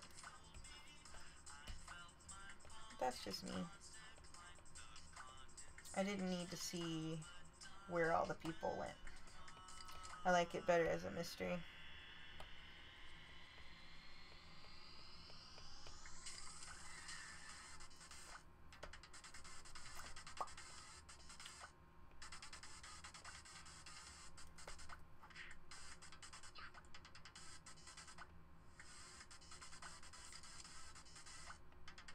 What are some of the best movies you guys saw last year, I guess now? At the end of the year. Any standouts for y'all?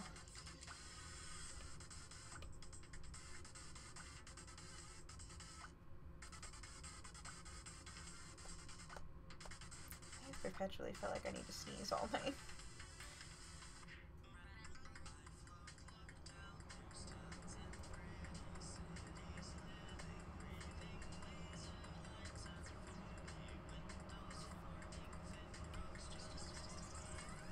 Uh-oh. Wrong way. I hadn't seen Bird Box. The idea of it doesn't really interest me all that much, I guess.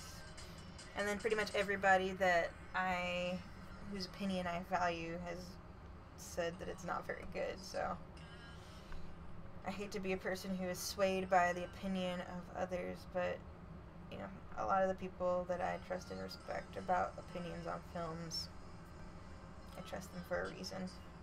Yeah. I'm not a huge Sandra Bullock person, honestly.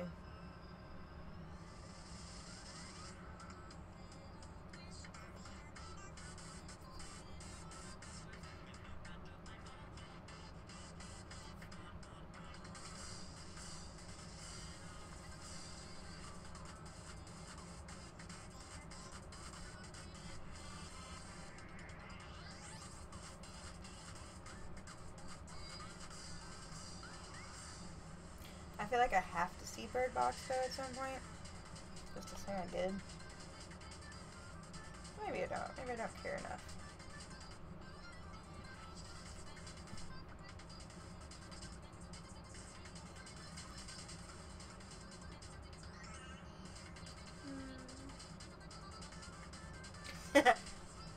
Well, Braveheart isn't very historically accurate, to be fair. Like, if at all.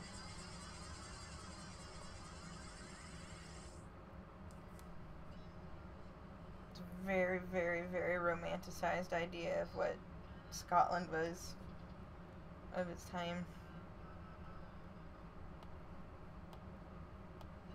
But that's sort of typical of Mel Gibson films.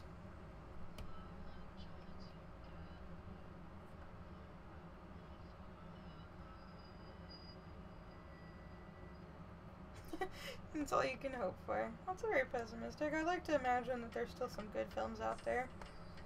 Although, it's really hard to find 100% good movies these days. Everything's so schlocky and, like, poorly made. Especially big budget stuff. I'm very unimpressed by most AAA stuff. I think one of my favorites, what was it? I guess 2017 now was a really good year for movies. Like, Mad Max was baller, and that's a sequel that I didn't know I wanted, but I think I like it a lot better than a lot of the originals. Definitely the second one. I really like Mad Max. Great. Fury. I liked, Blade Runner 2049 was probably my favorite movie of that year. I'm one of those people who's just, like, really interested in the craftsmanship of movies. So something like 2049, where every single frame is, like, painterly, like, the storyboarding. I wonder if there exists, like, a storyboards art book. I would love to see that. You can tell me if there is. I'll bet there is somewhere. Because I imagine that each and every scene looks exactly like it was boarded. Just perfect. The lighting in every frame, every shot in that movie is so perfectly lit. And, like, interesting lit. Like, contrast and, like, vibrance and, like, just oozes aesthetic. Which for a movie like Blade Runner, I think is so essential because the original one was so important visually. And it's probably blasphemous to say, but I honestly don't love the original Blade Runner. But 2049 is definitely one of my favorites, hands down, sci-fi films. I don't hate the original Blade Runner, but I think it's kind of, the pacing for me is a little slow, and I get it that it's supposed to be like that, but for me it gets a little slow.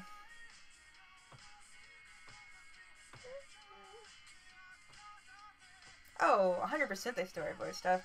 I do storyboards every now and again. I think, especially for something like that has so much visual, I'm sure they storyboard for that.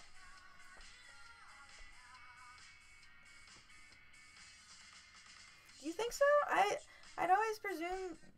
I mean, I do storyboards for commercials still. I just assume that you had to do storyboards, but I guess maybe not. It's just such an important thing. I can't imagine making. Well, I mean, I guess I don't storyboard for my videos, but they're so basic. 2 cameras. I don't really need storyboards. But for anything larger I've ever done, I definitely storyboard.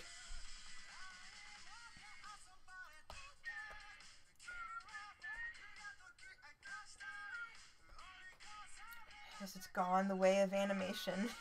2D. I don't know what it is. Drawing is just so important to me. And that's part of why I wanted to start this channel. I want to get people more engaged and excited and trying to draw. So many people say, I can't draw. But I am of the philosophy that anybody can draw. It's just a matter of how much time you put into it. If you look at my Instagram from just 2 years ago, not nearly as good at drawing as I am now. And it was only by the virtue of just practicing every day. I literally would draw every single day. Every night, even when I was tired, I would draw something because it was so important to me to try and get better. And the only way you get better at anything is just practice. And I think anybody can draw. I think it's just how hard you want to work at it. And I totally get it if people are just like not interested in trying, but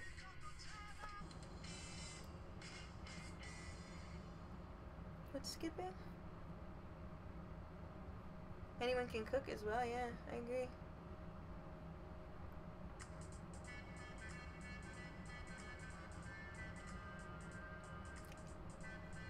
Is the stream not doing okay?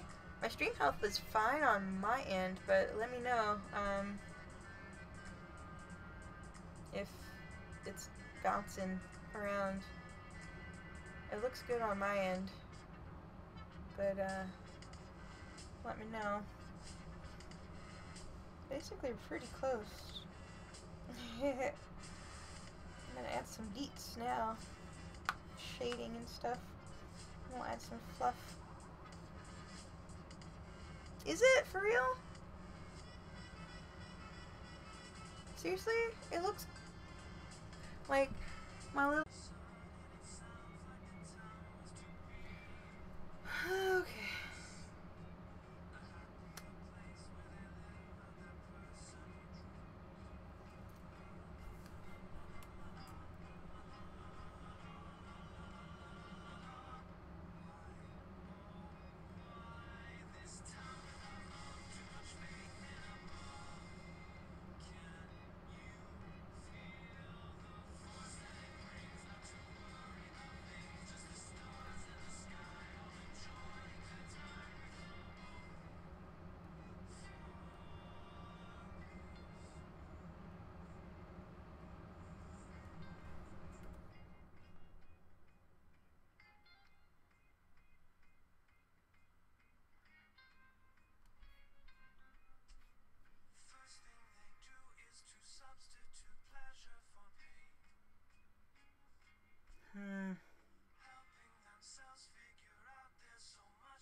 Okay.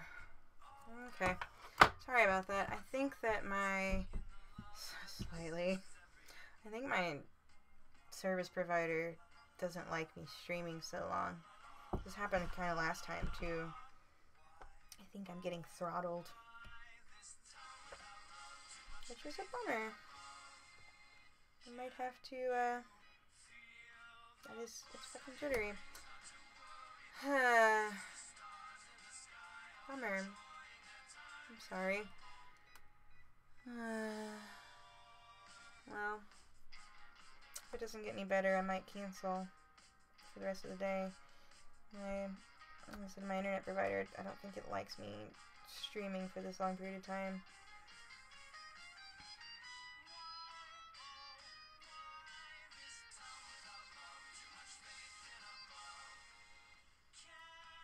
My, employer? What do you mean? Did I throw my employer under the bus?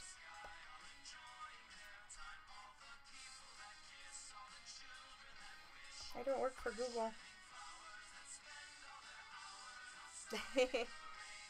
Yeah, isn't it weird to think about how far we've really come with technology and streaming and stuff like that? The drawing program I'm using is Procreate. It is a iPad software. I'm going to turn this off so I'm not looking at it. I don't need to look at it. Maybe that'll help. Oh, no. Nope, not a Google employee, that's for sure. No. I am using my internets. I do not think I could stream on my connection with my phone. Not at all.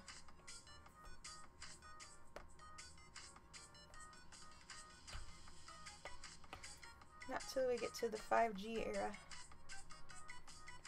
Which I guess is soon. But not soon for Kansas City, which I think is a bummer.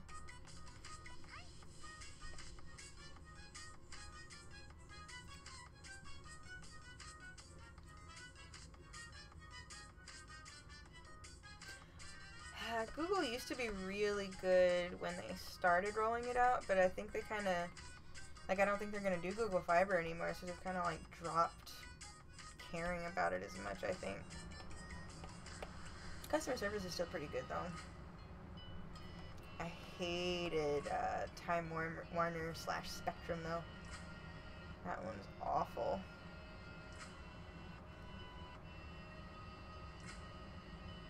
Oh, thank you. Colors are like a thing that I didn't used to be very good at, so it's been a long time learning how to do color. I used to limit myself to like 2 to 3 colors for like a good year just to make myself learn how to use a limited color palette, and that kind of informed my ability to play with all color. So now I have a better grasp of like hue and tone and stuff like that. That looks pretty good. Alright, I'm gonna add some actually I'm OCD about some stuff.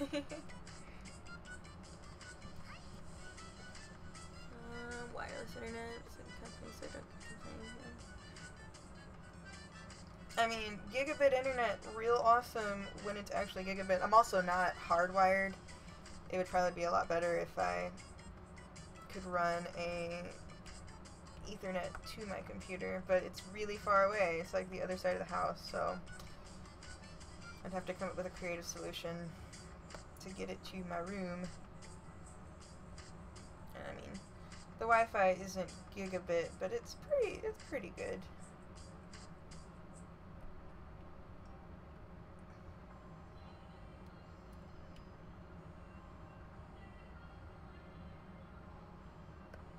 Maybe someday.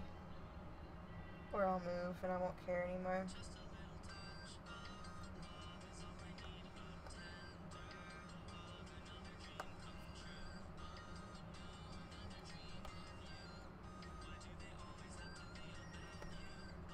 Also, I'd throw my employer under the bus all day. I think they make some bad choices. But that's just my opinion, bro. I think they could be much better than they are from a customer's perspective. But they're so focused on sales that they kind of forget about whatever. I'm going to talk about work. I'm going to talk about work because I do work all day and I don't want to talk about my job.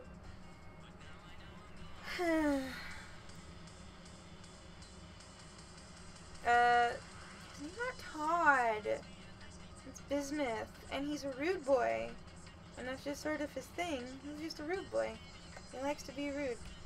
He doesn't like people. He doesn't like other unicorns. He doesn't like anything. He just, can't be bothered to care. His name's Bismuth.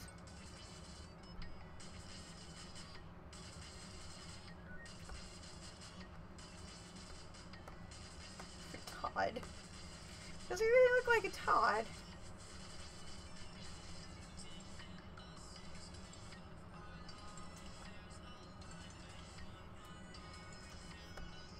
He's just a rude, pretty man.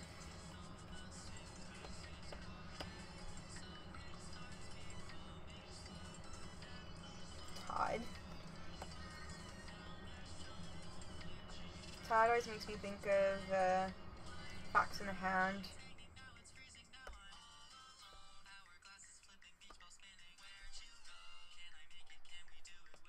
Another good animated classic.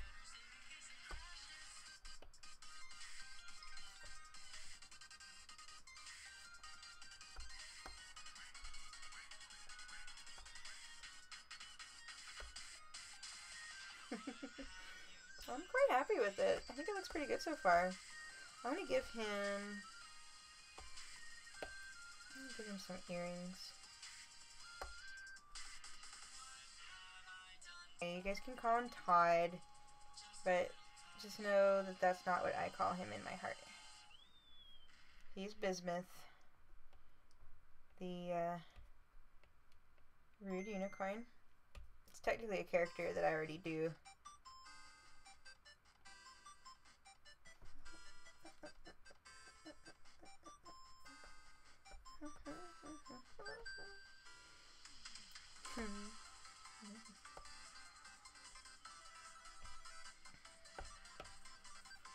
Todd Bismuth.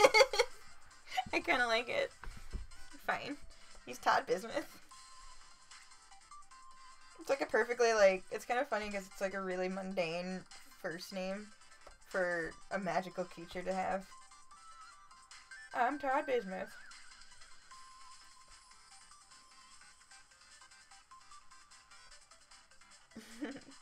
Todd Bismuth.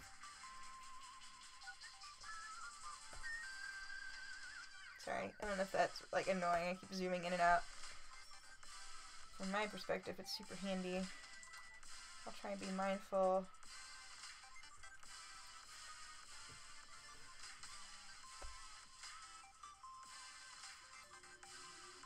Desmond. Desmond's cool too. Desmond is Bismuth's brother. We'll say that. Now I have to draw Desmond.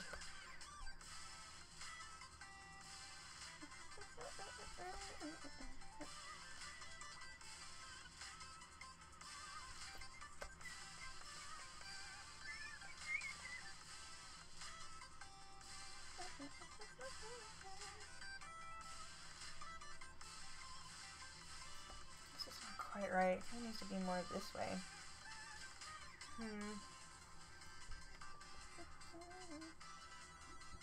It's more like from that angle.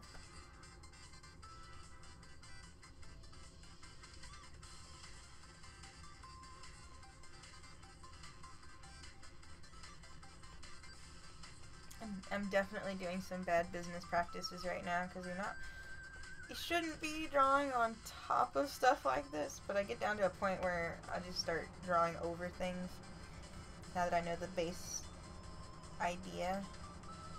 It's not as important to me, but it kind of can screw me over sometimes if I want to change like the color of something entirely because I've just like gone and drawn on top of my line art here. So I'm committed to these changes, so no other colors. This will be not without some effort, but I'm pretty happy with the colors that I've chosen here. I can't see wanting to change it at this point. Some hair.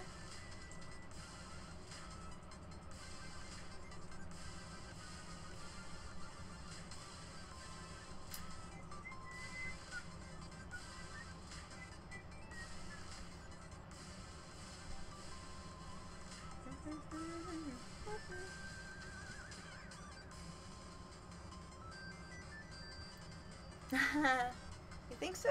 Thanks. Thanks. I'd read that, but out loud. But I'm trying to churn through here. Thanks. I'm pretty happy with them.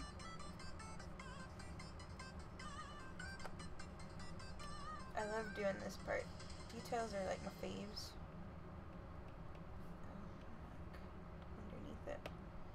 Let's do it on my actual details layer. All messed up.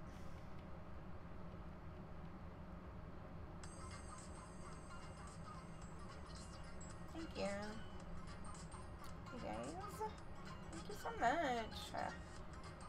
Flattery. I'm glad you guys like it.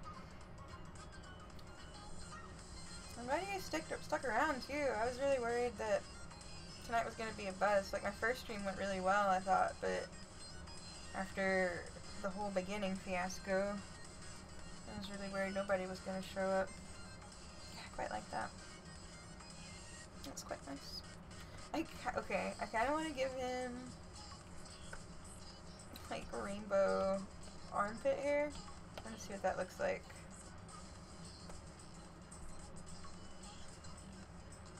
Bear with me as I engage in some weirdness.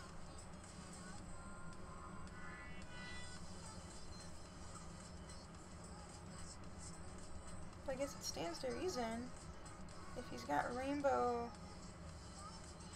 you know, everything else, then surely his pubes would be rainbow too. I kind of screwed that up color-wise.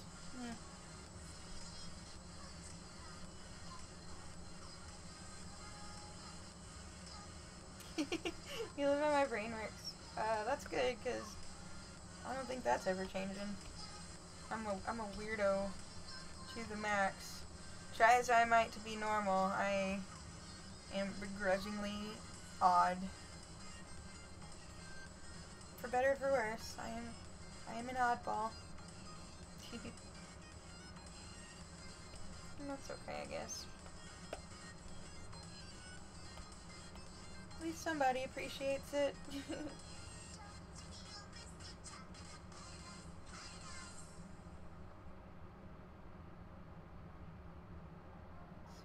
It's hard to tell this close up because we're really tiny pixels here. But I think this could be really cool. I kind of like that. But no, is that too much?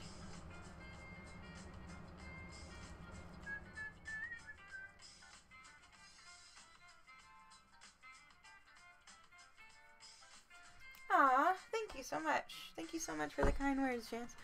I don't intend to give up yet, that's for sure, so don't worry about that. I just, I really want this to be something that can grow into something amazing, you know? It's fun, and I'm having fun just hanging out and drawing stuff with you guys, and I'm glad it is entertaining for you guys too. That makes me feel real good.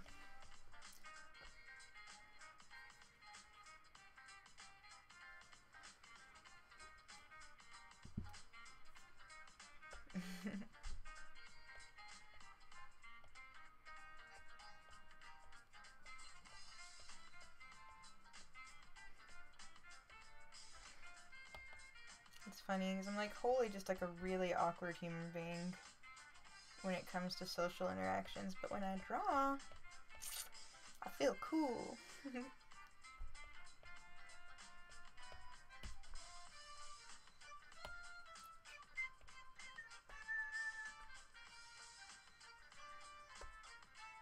Yeah, this playlist is probably going to get me in trouble as far as copyrights go, but I really like it. I like sort of like gamey anime, chippy toony.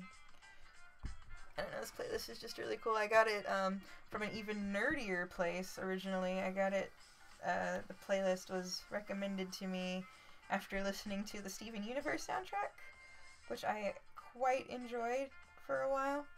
I still do. Really like Steven Universe. Kind of ready for it to be over, but not in a like, oh, I hate it way, but just like a, man, the climax is real close and I kind of just want to see how it ends now. There's certain shows where it's just like, okay, be done. But like in a happy way, like I want to see how it ends. I just really, really want to see where they take it in the end.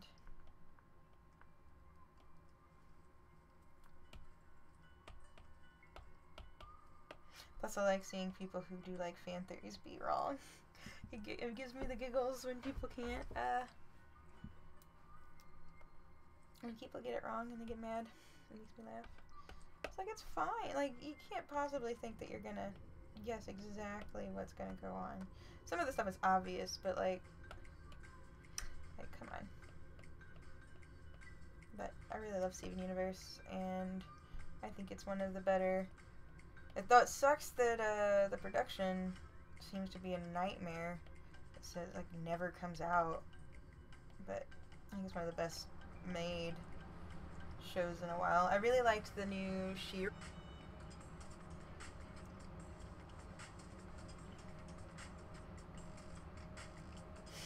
He's kind of like a weird little punk boy. I like him. I like humanish business.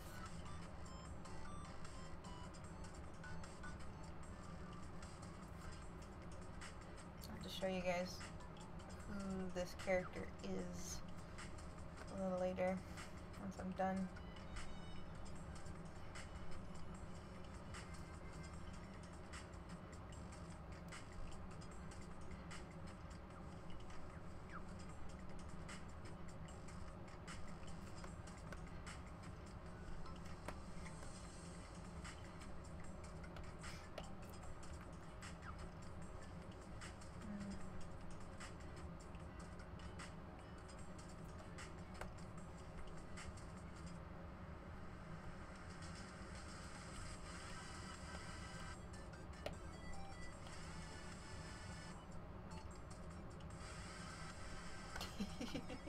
The pubes like make me giggle.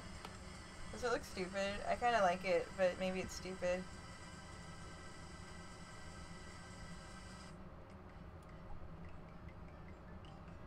It just feels authentic.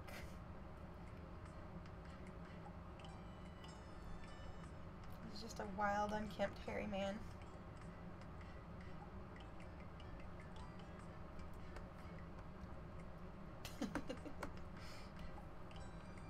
Oops, I did it again. Oops, I did it again.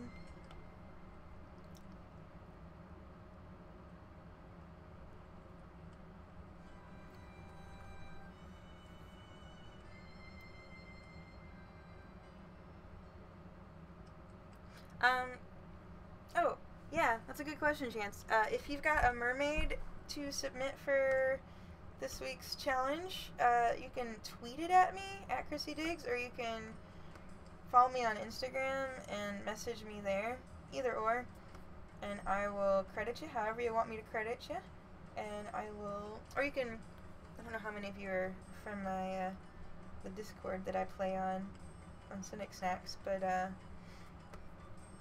if you're in and about on the internet at Chrissy Diggs, well, I think it's down below there. That's where you can find me. Send it to me there, and I will feature you in my next video. Yeah, I like the pubes. I think they add a little level of authenticity to him. I want to paint his nails, because quite honestly, I feel like he would.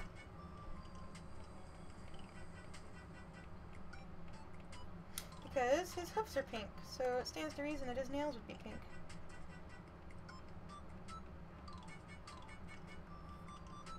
Busy Bismuth.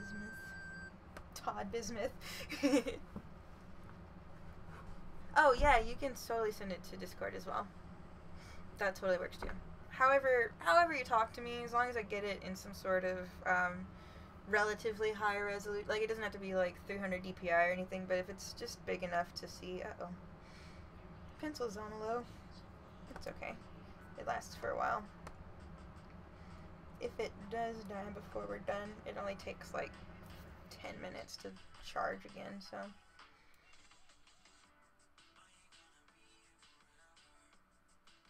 Yeah, a little bit. Don't like this song. Skipped. Real close though. What else? Really, it's just kind of finessing now. Put some shimmers on this business.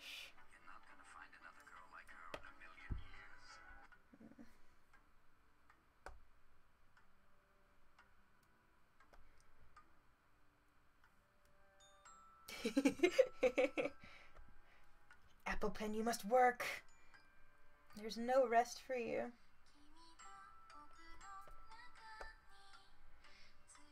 I really like the Apple Pencil.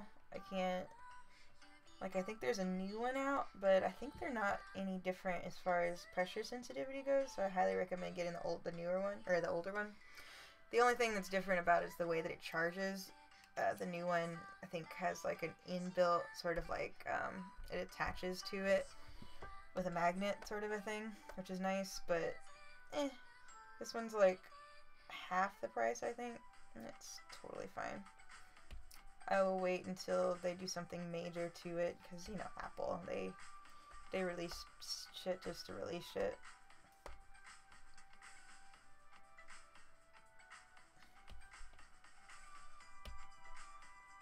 I don't love Apple products, honestly, but, well, that's not true. I really like my iPad, and I really like this pencil. I don't like the way that the company runs anymore, I guess. Like, I don't like how expensive their stuff is. Like, I really want to get a new computer. Oh, somebody leaving?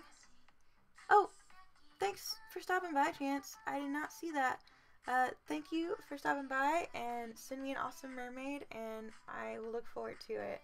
Thank you so much.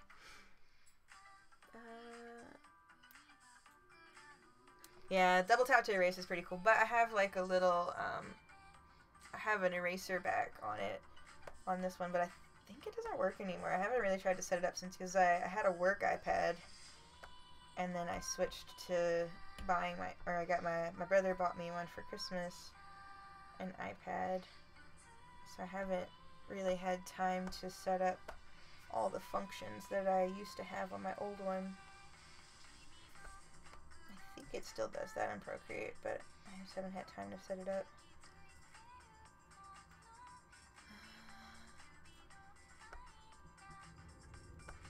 Yeah, I mean, I like the way that they design a lot of their stuff. I really do, and I think there's something to be said for the minimal design. I really like it, but like I said, I don't like the way that they release things, and I don't like how frequently they do like make their stuff obsolete just for the sake of making it obsolete.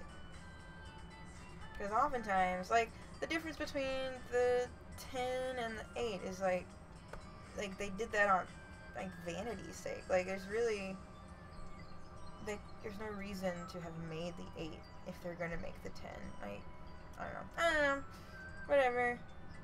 They're gonna do them. People are gonna buy their stuff. I wish that I could say that I liked PCs better, but pretty much everything that I have is, like, that I use professionally is Mac now, so it's just so much easier for me to keep using my Mac stuff. And like this tablet, I'm just plugged into my computer. I don't have any special software or anything that I need for it. It just sort of works together with it really nicely. But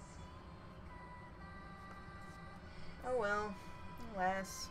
Apple Pencil is brilliant. It's a lovely device. I think it's bold and innovative, and it's really nice to have something on the market that competes with Wacom, because Wacom has kind of been in a similar situation where it's just kind of been stagnant for years. They haven't really done anything miraculous, and they still charge an exorbitant amount of money for their product. And you compare what I'm doing right now with a similar setup from Wacom, which would be like the Cintiq. It's not as good. I have a Cintiq at work, and I use it for work stuff, and I like this so much that I got this program called AstroPad that allows you to use your iPad as a tablet on your computer, which is pretty tight. And I use it more than I do my Wacom, which is supposed to be, professional grade. But yeah.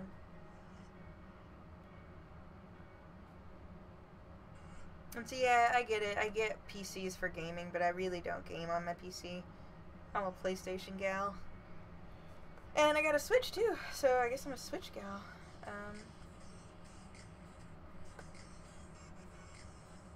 But I totally get it. My brother's a big PC gamer. When it comes to gaming, there's really nothing better. But when it comes to art, Macs typically... One thing I do like about Macs over PCs, and I've had a PC for... anything I've ever bought has been a PC. This Mac is my work computer. I don't own one for myself, and it's kind of like, at some point I'm going to have to buy one for myself, I would assume. But, what I didn't like about my PC is that Photoshop has a tendency to, Adobe in general, just has a tendency to crash a lot more on a PC than it does on a Mac. I kind of chalk it down to, its ability to multitask with, RAM and stuff. I don't know enough about computers to know enough about computers, but even with a lot of RAM and memory on my PC, it crashes all the time. And I can run so much on my Mac, on this laptop, without it. And it's not very dissimilar in specs to my PC. But I've never really had any catastrophic crashes or losses because of crashes, and I've lost. Funny story, was working on a comeback video for That Chick with the Goggles on my PC that I bought specifically for editing and stuff. And I got through my whole entire rough edit, and it was looking actually, it was further along than a rough edit. It was like really close to being done, and somehow or another something happened, and I lost like hours and hours and hours of work. And that was, and back then I was like serving, so I did not have a lot of like free time like I do now. And I kind of just like quit. Like, I was really, really, really excited about trying to come back because I was pretty miserable at that job. So I was like, all right, fuck it, I'm gonna make videos again. And I got into it, and I recorded stuff, and I had everything ready, and then it crashed like that, and it was like insult to injury, like a really low point in my life, and I didn't want to do it. I didn't want to do it all over again, so I dipped. Which felt really bad, because I was like teasing it, and I was like really excited about it, but now I'm in a better place, like mentally and like financially, so I can kind of like not stress about that stuff anymore, and that's nice. Now I have time to make stuff like this, which is what I love, and it feels good.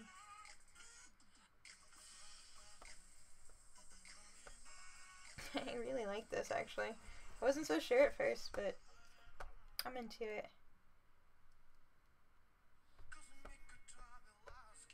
Oh, I like this band.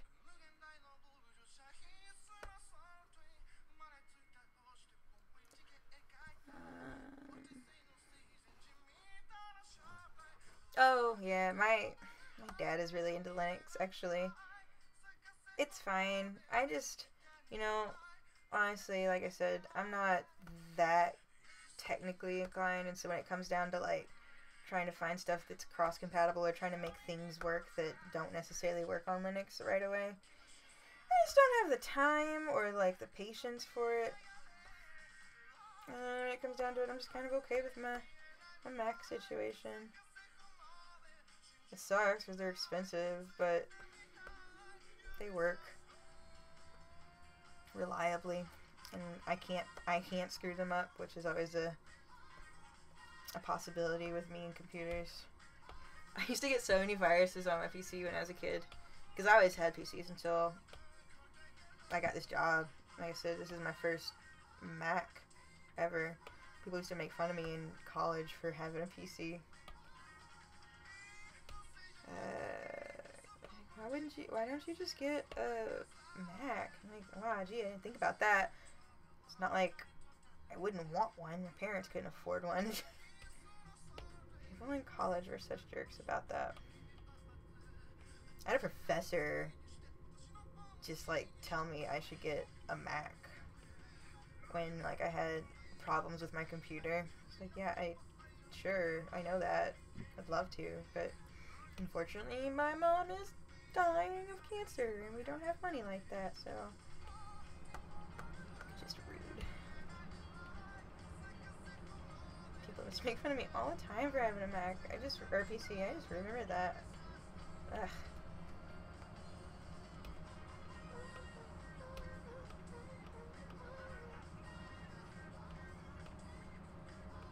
But I went to a really pretentious art school, so it's pretty typical.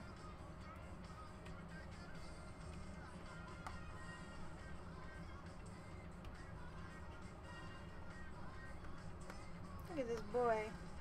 He's really coming along. We're so close. This band is like Japanese Fall Out Boy. I kind of like them a lot. Like funkier Japanese Fall Out Boy. Oh, my mom already passed away. She passed away like years ago. Almost 10 years ago now. Man, I'm getting old. No, when I was in college, she was sick. It's like part of why I got into making videos was just to kind of give myself a good distraction from all that, all those feels.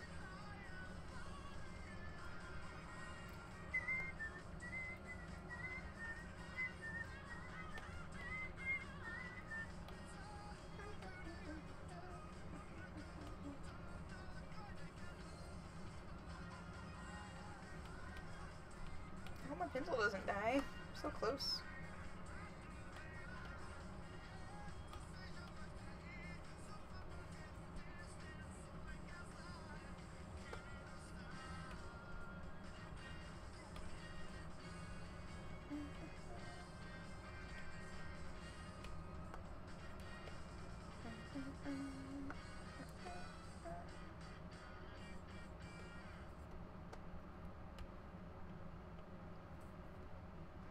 Yeah, cancer blows.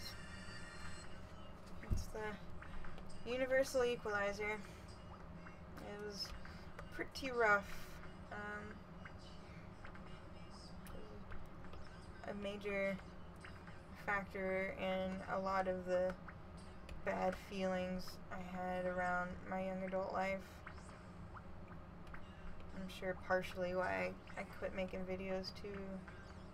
Like, I liked making them, but I was so depressed about everything, and I felt like I had to finish school, and like, just a myriad of things. And then when I graduated, I was still pretty depressed about life, and I waited way too late in life to get any kind of like help about it, you know.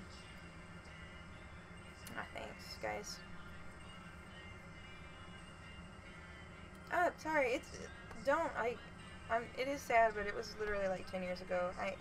It makes me sad, but also, I'm so, you know, I've come to terms with it. It's what it is.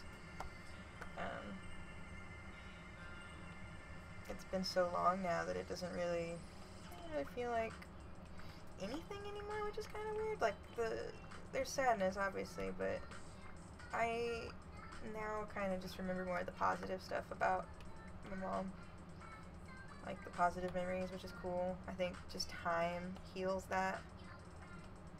And, like, it'll never be, like, perfect, but it doesn't, like, I don't cry about it anymore, you know?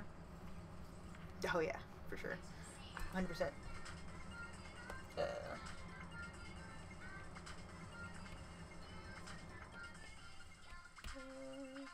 For a little while, yeah, I did the therapy thing. I didn't stick with it probably like I should have, but I actually tried doing that BetterHelp thing recently. Don't do that. Not worth your money. I wasted a good amount of money trying to get somebody to actually talk to me, and nobody ever talked to me, so steer clear of that business. It's shady. Oops.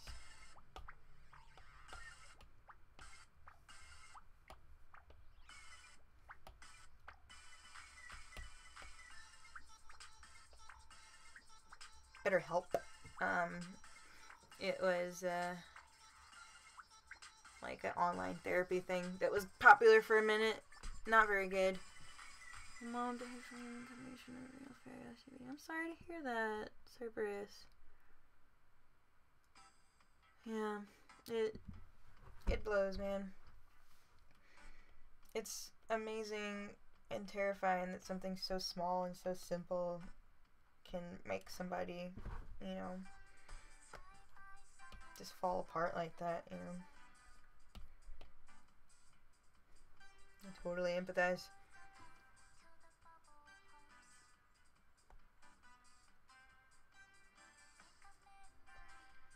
In a lot of ways, drawing is not especially fulfilled in a lot of ways, but drawing makes me happy, real happy. Just the sense of like completing something, making something that I'm proud of. I love that feeling. There's not a whole lot that touches that for me.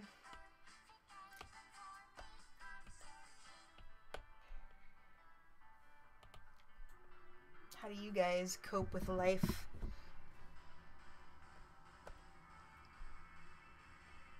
What's your advice?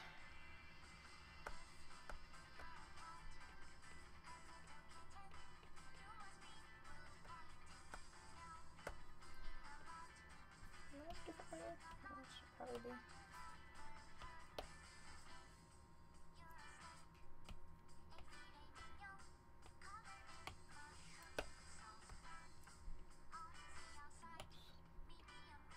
No, fine.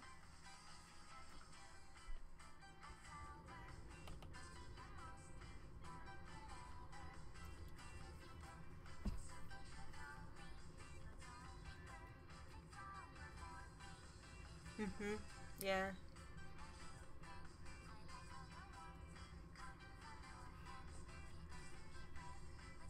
I think the arts in part are definitely something that are kind of made for humans to like process emotion. Like, as much as it is a creative outlet, it's an emotional outlet. It's meditative, you know? It drives perspective.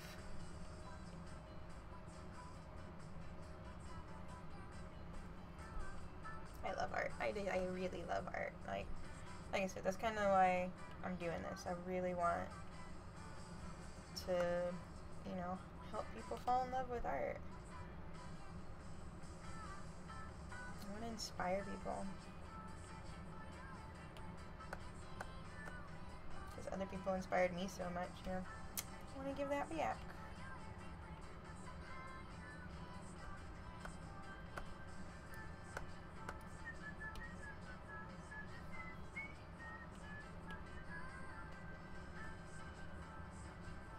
It's looking pretty boss. We're real close, man. What do you think? That was a handsome boy. Some little rude boy. I kind of want to give him a tattoo or something. He's so, like, pure colored. Pencil's probably gonna die soon. I'm really sad. I might have to stop for a moment. Ooh, I said that. I said that and it died. Literally.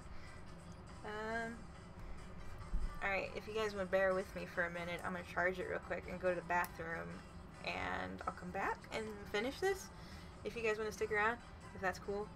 I'm just gonna go blank for a minute, but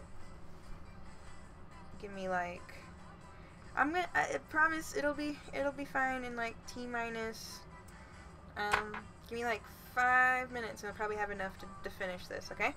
We cool? We cool, we're gonna survive? I really have to go to the bathroom too, and I really need to go get a drink, if that's cool with you guys. Hope you stick around. I'll be right back. Entertain yourselves. I'm gonna pull the plug real quick. Boom. Just like that. Gonna plug this in real quick. Boom. Just like that. And I will be RB, I promise. Boop. BRB. Friends.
let's see, how much battery do we have here?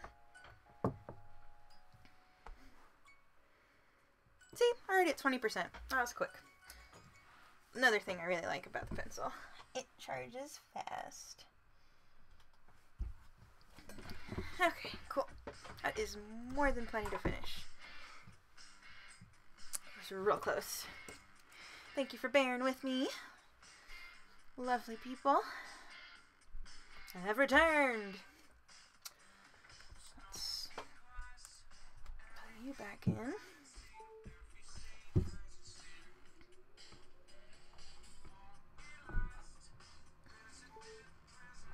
we go.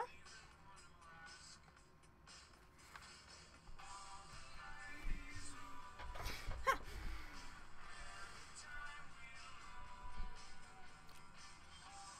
I have returned. Y'all talking about Final Fantasy? Oh. Or a stream. Unicorn Cacti.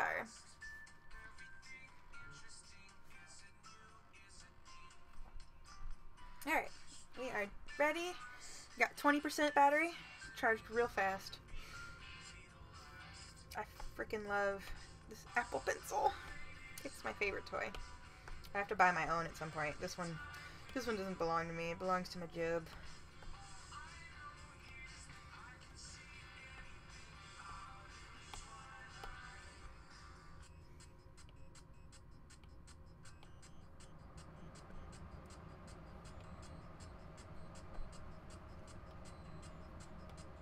So close. Really, it's just kind of down to like superfluous deets.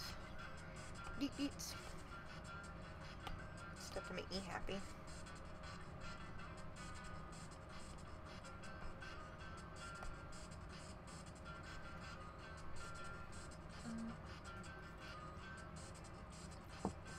Oh, I forgot to change the title of my stream. I just realized that. I should say round 2 drawing stream. Well.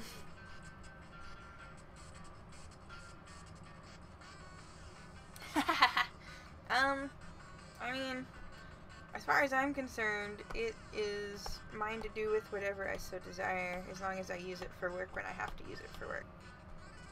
In the meantime, I don't think it's so bad.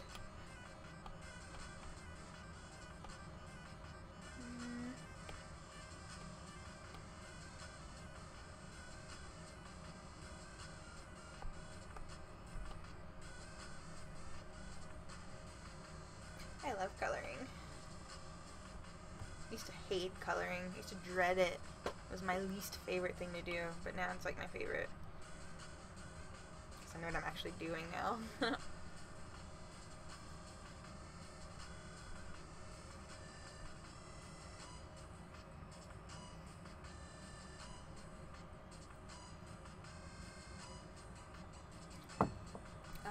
Excuse me. I got another drink. Totally just water.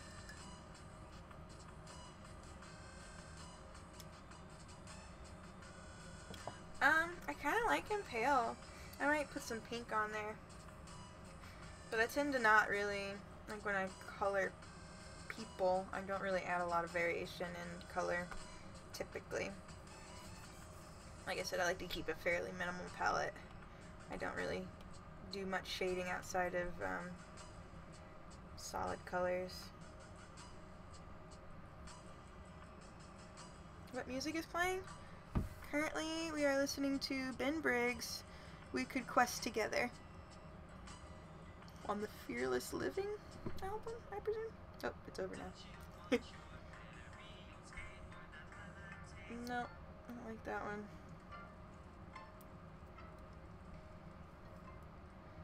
Alright, so close. Really, it kind of comes down to what goes on around him.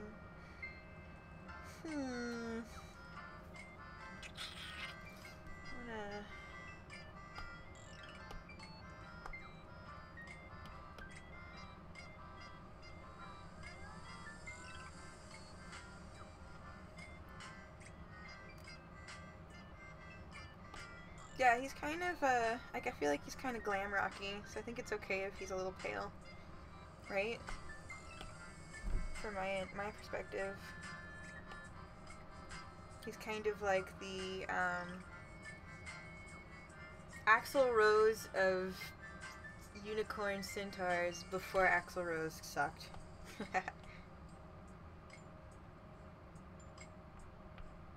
Back when Axl Rose was cute. I used to have such a crush on Axl Rose when I was a kid.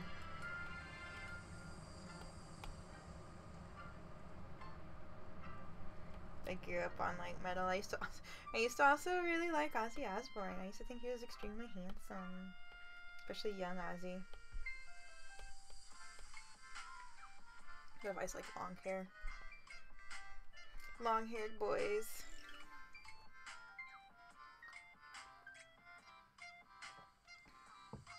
How do you get multiple feeds of you drawing a face like that?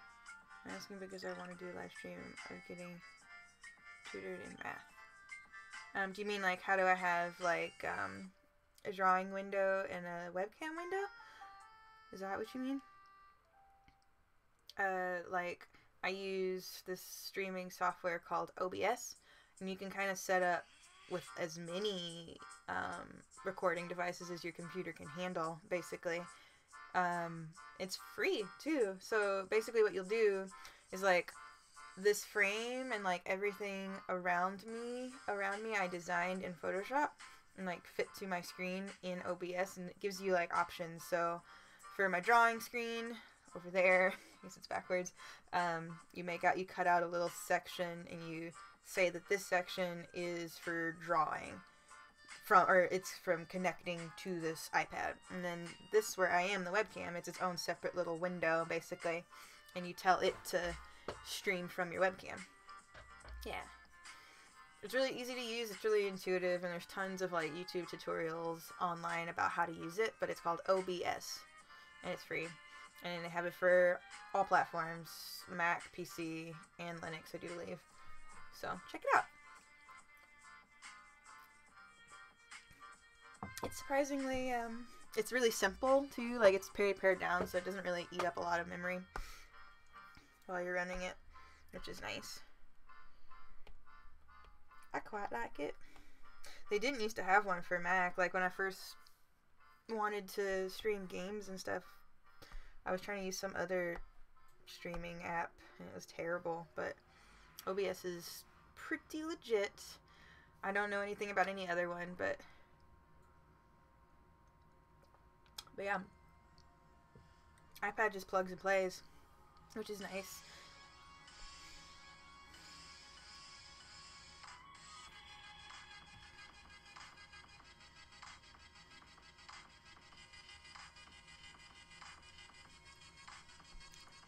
Jam. I feel really good about this one, guys. I almost like it more than the mermaid. I like the mermaid a lot too, though. They both came out really good. Can you hear the music okay? I was wondering about that, because I wanted to be ambient but not too loud. This microphone picks up everything. I always forget. It can pick up like from entirely down the hallway, which makes me worried that you can hear my heat when it comes on. It's pretty loud for me, so it's probably noticeable for you guys. I don't know who that is. Rico Nasty. I just listened to I don't know. I used to listen to stuff that was like specific, but lately I just kind of throw on radios on Spotify, especially for stuff like this. I don't want, because I can't have stuff with too much singing in it, because I'll sing too much and then I get distracted. So it can't be stuff that's particularly familiar for me. So I like more synth or electronic stuff, just so I can focus a little better. But I like chiptune, I like a lot of experimental stuff. I like game music a lot. Do I want to add lines? It's always a choice.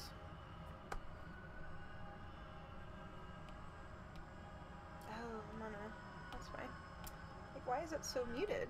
Because I'm on a muted layer. Oops. I don't know. The line's too much? Maybe. No. Don't know if I vibe.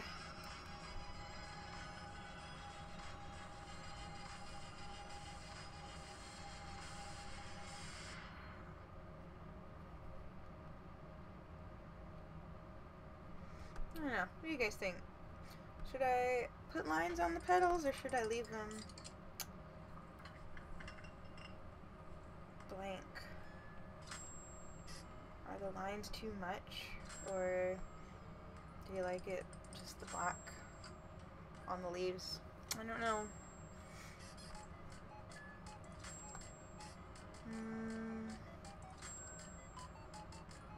Yeah!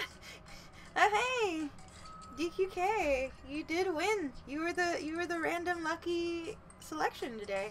But nobody saw me actually pull the random thing because my live stream was like non-existent when I started, so bust on me. But yeah, you were the first.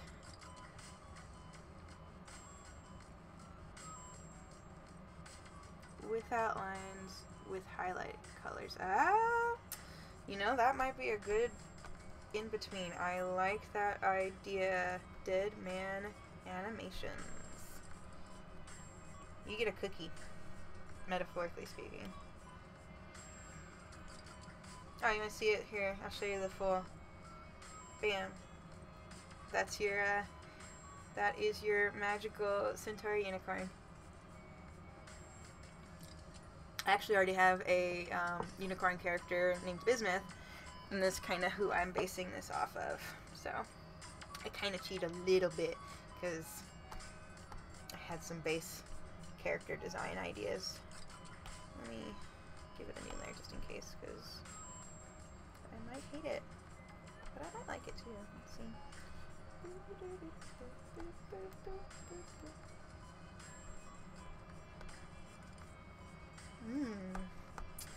I don't know. I kind of like it.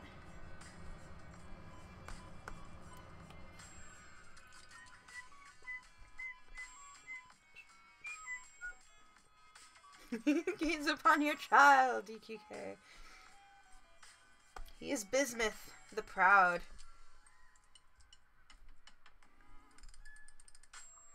Bismuth, the rude. I kind of want to give him a ring, too. Because he's the kind of guy who would wear rings. Not that there's anything wrong with, like, guys wearing rings and stuff. But I feel like guys who accessorize too much are a little kind of douchey. Typically.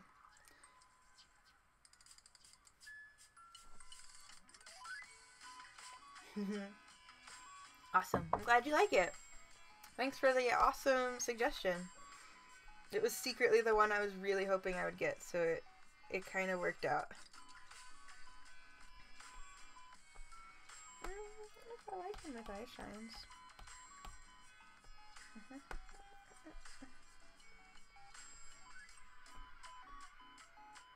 I don't like the eye shines. I don't even know eye shines.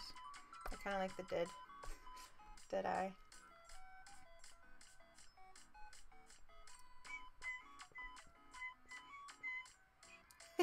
There's nothing wrong with accessorizing. I used to work with a guy who was like a really huge douchebag in like a sexual harassy kind of way, and he wore a lot of accessories, and I feel like that's kind of tarnished my opinion of people who wear jewelry, and that's not fair. It's not fair to me to presume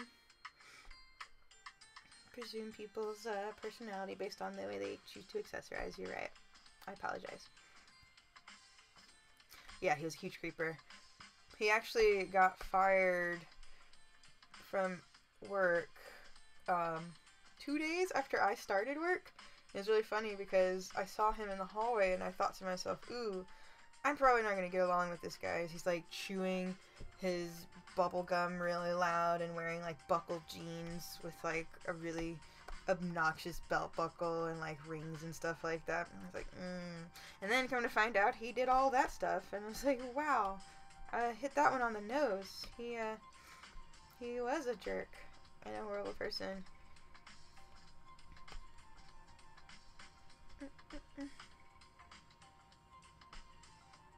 Yeah. Well, you know, women can ruin things too, but he definitely did not set a good example for the male species.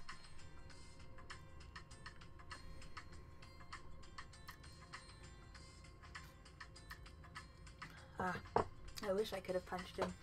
He didn't give me a reason to, so, or a personal reason. But you better believe if he had ever done any of the things that he did to the woman he did the things to, he would have, he'd have been missing some teeth.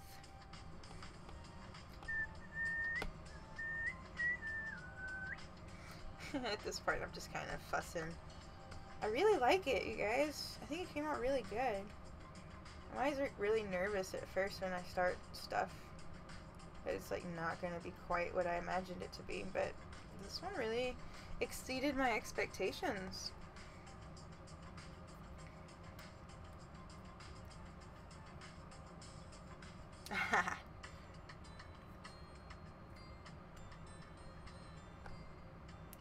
Let's see. I kind of want to give him a tattoo. What do I give him a, what do you call it? What do the brownies call it? A cutie mark? Give him a little cutie mark? Nah. He ain't that kind of pony. Oh, thanks. You love that I have my own style. You know, like I said earlier, it's definitely been a labor of love to get to where I am. I mean, everybody kind of starts off doing similar stuff to other people, but I've really kind of figured out how to find my own thing, and that feels really good. Got a little... Like, I definitely am inspired by a lot of people, but I'd like to think I've gotten to a point where it feels like my brand of art. Like, I love and I respect a lot of people who do, like, really pretty detailed anime art, but a lot of it looks exactly the same. Oh, where'd that come from? That line shouldn't be there. I've heard that song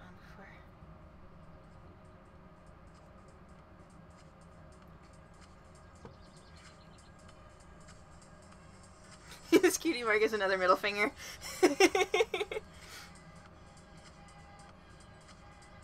Oh, thank you. Thank you very much. That is very flattering, DNK. I really appreciate that. It's really easy to feel like your work looks like other people's stuff because there's just so much of it, but I'm pretty happy with the style that I've developed for myself too, so.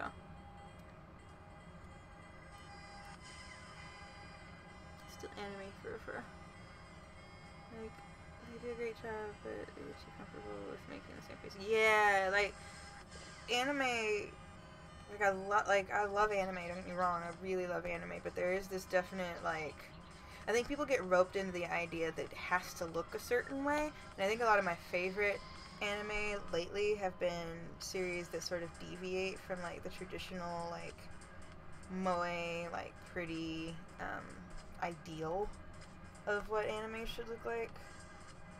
Not to say that there's not anything of value there, you know, but it gets so stale after a while, you know? I would love someday to, like, art direct a animated series. Like, that's like a long-term goal of mine. Like, I'd love to design characters for an animated feature. or feature, but like just an animated series or something like that. I think it'd be really fun. I'm not anywhere near technically skilled to create an animated show or sort or feature, but I would love someday to like help design what the characters look like. I think that'd be really fun. I like that. Oh, okay. Should I add some things to the background? You're so close, you guys. Like at this point, I'm really just adding icing. I have a real affinity for adding these like weird things that I can never draw right. I never draw these right. I don't know what's wrong with my brain. I can't draw this sort of thing right the first time, and I can't draw stars, like basic stars, like that kind of star. I suck at it.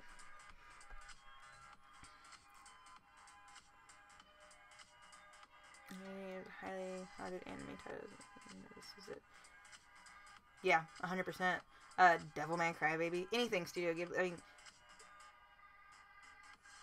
Studio Ghibli has its own aesthetic, but I think it stands out in a lot of ways from what everybody else is doing, to where they have like their own language. It's kind of like Disney. Like, they developed a style, and it is their style.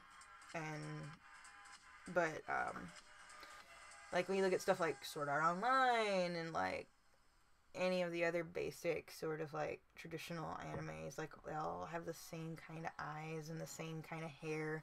The protagonists are pretty much all the same in like isekai animes. A little brown-haired man who is somehow magically the most attractive person in a universe. Sorry, I'm like tipsy now. I had a point. Devilman Crybaby. That's what I was going to talk about. Visually, real strange and like lovely, but it kind of gets back to what I was saying about hand-drawn animation versus like leaning heavy on CG. You can tell they spent a lot of time trying to make what they animated look really like visceral and like just lovely. Yeah.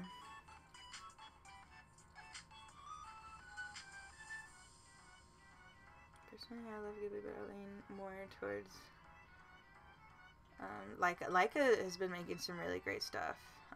Kubo, they did Kubo, right? They did Coraline as well, right?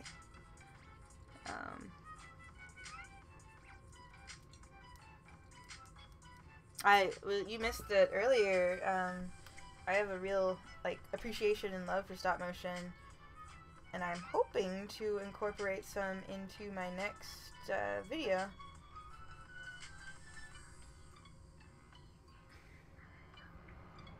Yeah, I mean, even Hayao Miyazaki doesn't even consider what he does anime, you know? And I would agree with him. Like, yeah, it's Japanese animation, but I don't think that makes it explicitly anime. Like, anime, to me, isn't a very innovative medium, at least not anymore.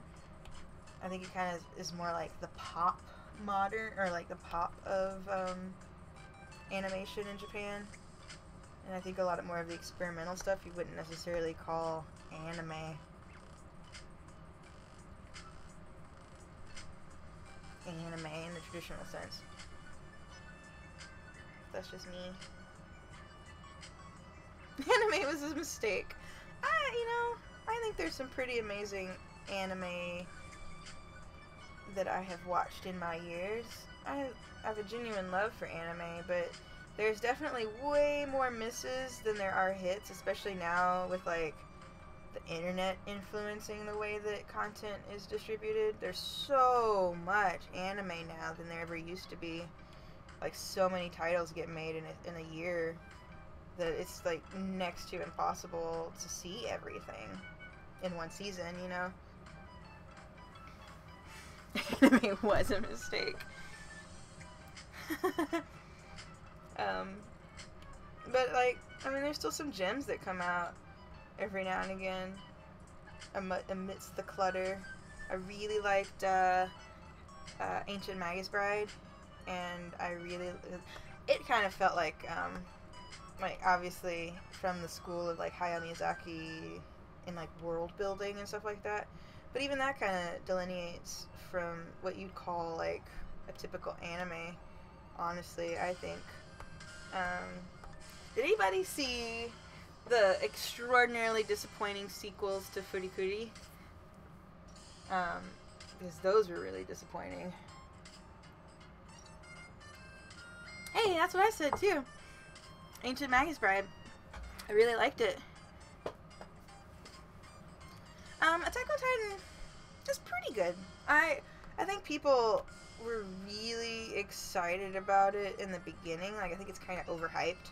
It's okay. It's not the worst. The monster designs are pretty fun, but it's kind of, I don't know. It's a little slow moving for me and a little repetitious, and it's kind of got weird. I think the manga gets weird, like real weird, with like politics and stuff, and it kind of, I don't know. Full Metal Alchemist Brotherhood, I think, is probably one of my favorites still, hands down. For nostalgia, obviously, everybody's got their, like, classic kids anime that they loved, but Sailor Moon was my, hands down, my favorite in that category.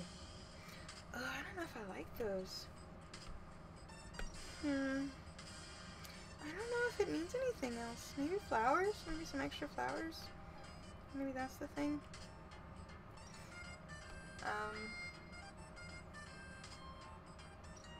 Death Note was good. If you like, Parasite the Maximum is really good. Yeah, I mean, I liked Alternative, I do believe it was. Furikuri. The first one that came out, I really did not like, and I think it was kind of a disservice for them to try and, like, replicate what it was. I think the second one that they came out with did a lot better at sort of creating its own spin on the idea. But it was done by a different team entirely, and I think that kind of helped it be a little less stagnant.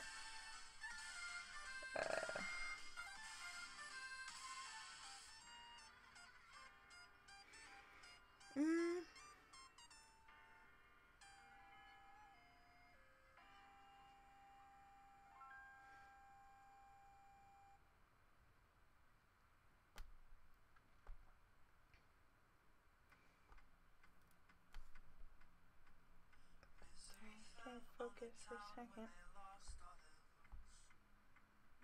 Tally Hall. I never actually watched Space Dandy. I tried. I never got into it.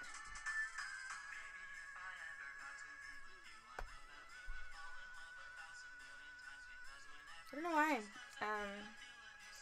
I liked Michiko to Hatchin. That one's really good.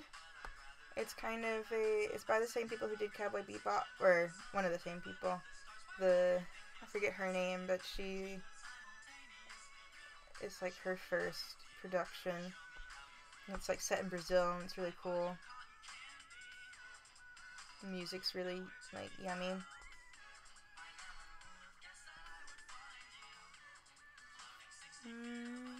Made in Abyss, I thought was really good. Like I said, Parasite the Maximum, if you like stuff like Death Note. Devil May Cry Baby, real good if you like a little gore in your life. It's real adult, but I like it. The ending, it's like real crazy. It amps up. I love Outlaw Star. That's like one of my favorites. I don't know if it's better than Cowboy Bebop, but I think they're both really, really great, and they came out around the same time, so. But I love Outlaw Star. If there's any, like, they've been making a bunch of, like, sequels and, like, remakes to stuff lately. If there's anything I'd love to see more of, it would definitely be Outlaw Star. Loved Outlaw Star. I think it was, like, an underrated classic. maybe it's not underrated. I guess maybe plenty of people liked it, but plus Gene Starwind was super hot. Childhood Chrissy really liked Gene Starwind. Hey, dog.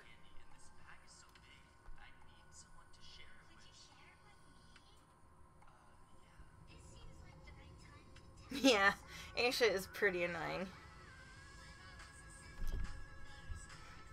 Yeah, like, I wouldn't compare Outlaw Star and Cowboy Bebop. Like, yeah, they're both in space and they're both kind of about renegade, like, space folk. But Cowboy Bebop is almost, like, it's not like a western or anything, but it's like a different genre. Yeah, I have a dog. You want to see my dog? Let me see if I can get her. Yuffie. Come here. Come here. Oh, hi. Say hello. Hey there. Oh, hi. This is Yuffie. She's my best girl. You good girl? High fives? Oh, thanks.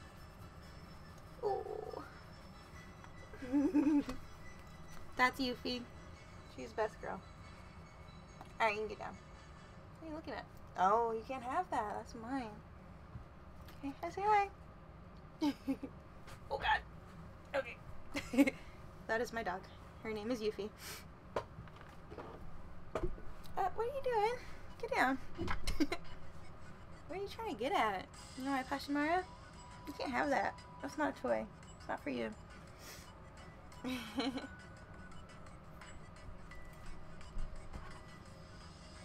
She's mostly a good girl.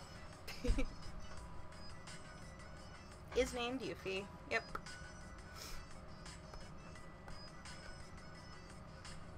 Youth the Yoofers.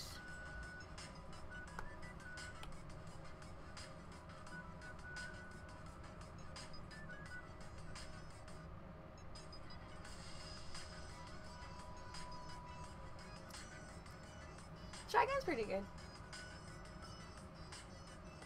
I haven't watched it in a long time. Yeah, I would compare it a lot more to Outlaw Star and Trigun, yeah. Yes. Yuffie is indeed named after the ninja. Because she's like a little ninja. She's stealthy. And she gets into trouble. Yes, you do. Hi, bud. What? What do you want? What do you want? What are you after? I don't know what you're looking for. She's sniffing something out. Something caught her attention.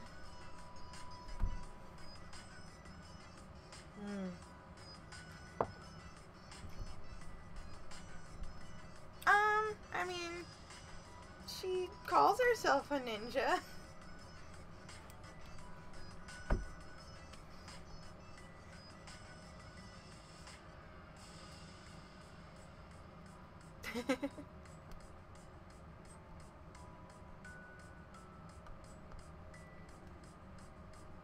It's crazy to think how long ago some animes were. Yeah, Trigun is like old. What else was really good? Gurren Lagann. Did you ever see that? Stop, Grantland. What do you want? What? What? I don't know what you're looking for now. You trying to get that? Oh, you can't have that. That's mine. That's not a toy. It's not for you. That's my toy. I got this from the store. I don't play Overwatch, but I really like it. Now she wants it. You can't have it. It's not yours. Drop it. Off. Get back. I just thought it was really cute. I liked it for my set. I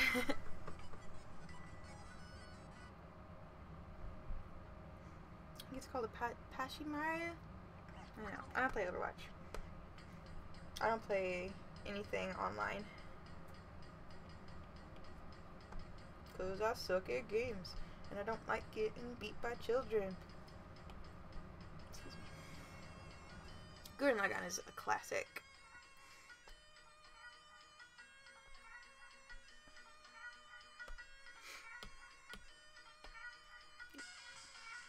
Go lay down.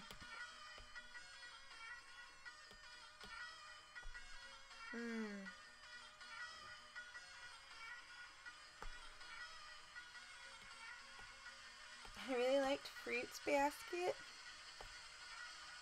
I'm sure I probably lose everybody. I like the last shoujo. Oh man, I definitely was real basic and I loved Inuyasha when Inuyasha was running. This is strange. I don't know if I like Frog.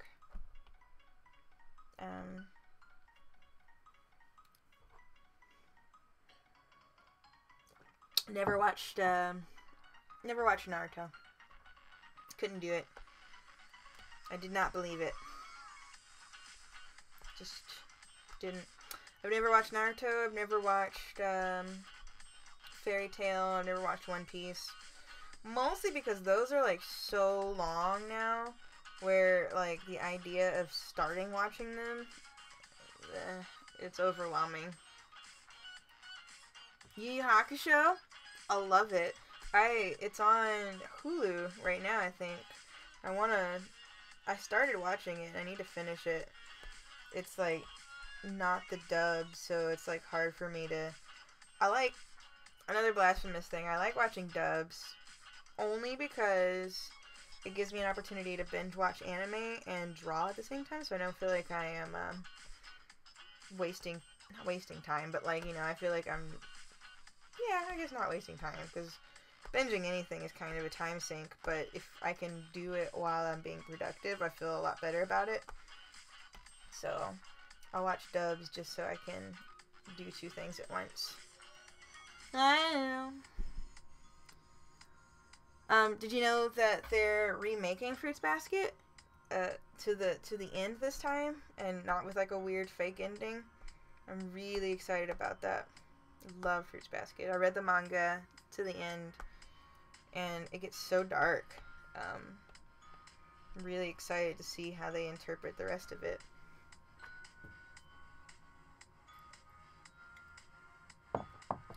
Yeah. I'm gonna color these, I guess. And then I'll probably stop fussing with it because it's pretty well done. Get rid of that. I'm pretty happy with it.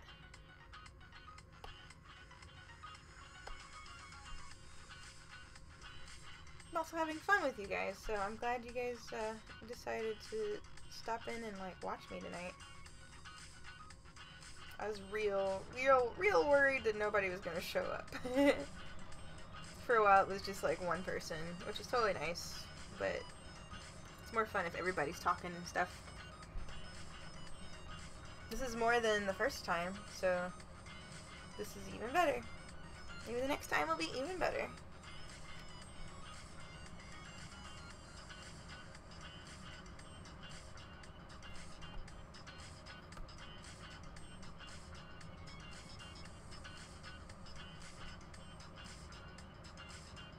Ah, you're good. Keeps got lives. I'm just happy anybody stops by for any amount of time, honestly.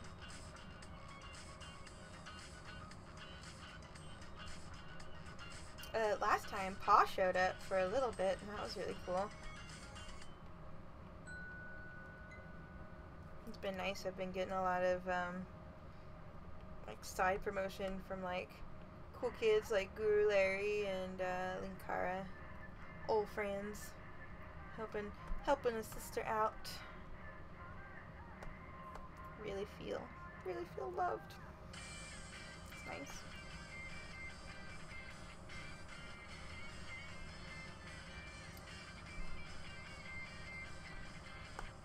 I'm like hungry again now.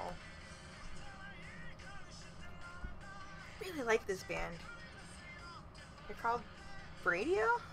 Yeah. The voice is awesome.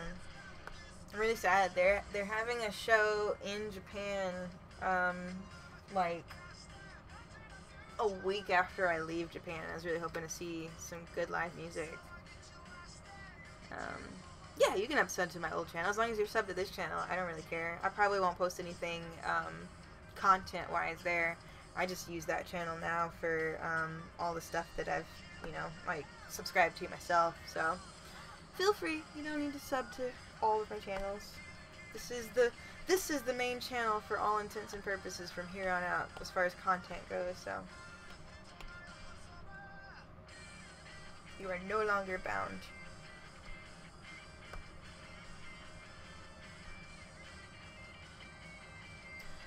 I wonder if this is the same band that did, the theme song for, Noragami? Do you guys like Noragami? That was a really good anime. Really liked Noragami. Now I'm curious. I'm gonna have to look that up when I'm done. This sounds a lot like that theme song now that I think about it. Maybe it is that band.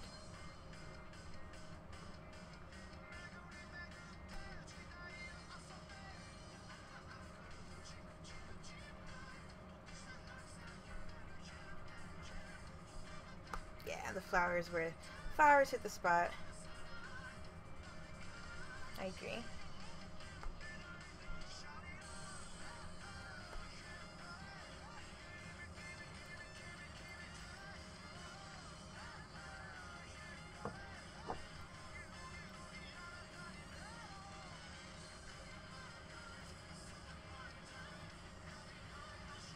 Noragami is probably one of my favorite shonen of recent years. There's 2 seasons of it too. I like those. Just so close. Actually, here, maybe this is the thing.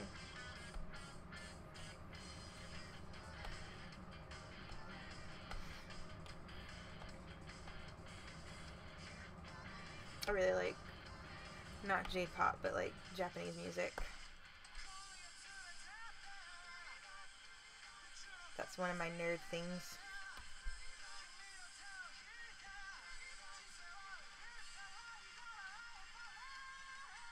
Especially rock. I guess J-rock.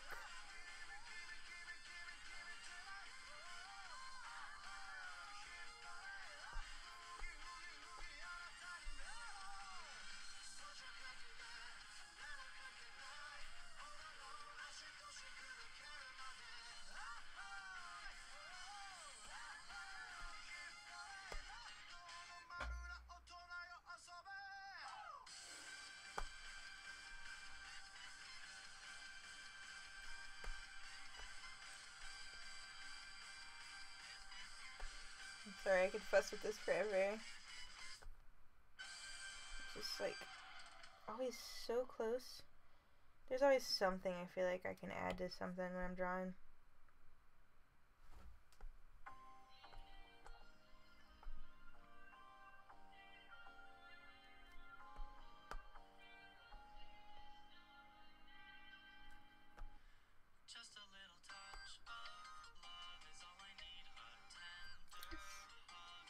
I hit this one already.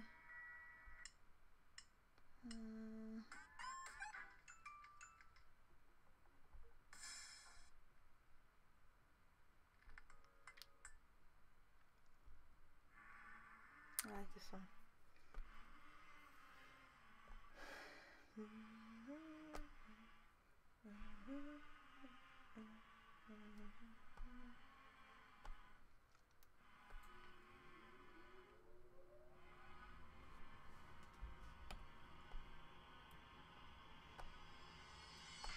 Sleeping in a cardboard box.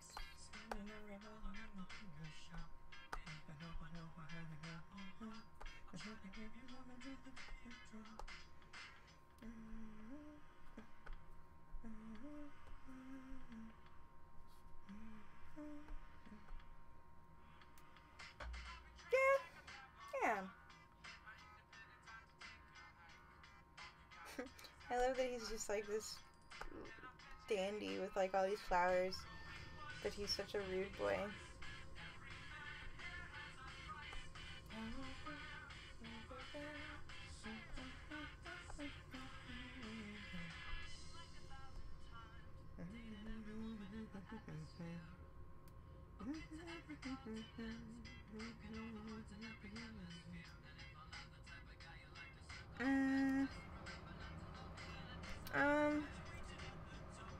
Actually, I'm gonna get rid of that. My thought with it is that it sort of follows a to show you. Like a motion. So that way. So I kind of don't want to put them on either side, over here or over here, because it kind of, because I'll sign it around here probably. This looks like a coach game plan, but I think my flow of action is that way. So honestly, guys, I think we're done. I think if I work any more at it, it's gonna be too much. I think we're done. I'm gonna sign it. After I sign it, I'm not allowed to touch it anymore, but I probably will. Be real.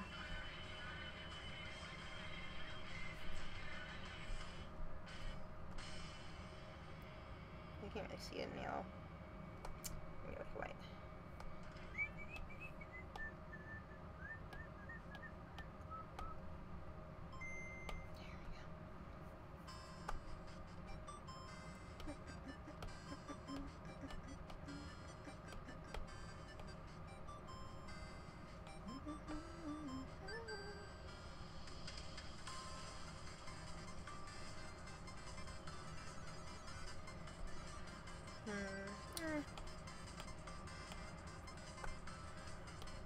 I fuss over like the stupidest little stuff, like my signature.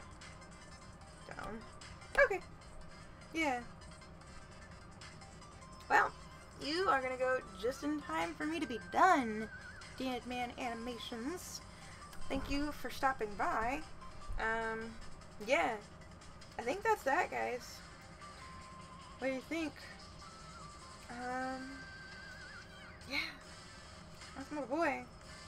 That's my man. I'm into it. I think he came out way cool. I like his tail. I like to zoom and like look at my like crops for negative space. That's something I'm obsessed with. Like this lovely negative space here. That's a good negative space situation. These are like things that I do to like check composition, because I'm like OCD like that. Yeah. Yeah. Yeah, we did it. Bam, bam, high five, cookies all around. Thanks everybody for sticking around. Bye, Deadman. I'm gonna definitely. He's such a rude boy. I want to show you guys, I'm gonna save my time lapse real quick, which is also a really cool feature that it does. I can show you the time lapse if you want to see that. But so basically, he is this boy. Yeah, this is my little rude boy. And I really like this one too. So, I'm pretty pleased with it. Uh oh. Just in time, my pen died again. I think. It's not working anyway. Oh no, it's not the pen. It's the tablet. Or it's Procreate. Pen works. Yeah. Oh, I drew it sideways the whole time. Oops.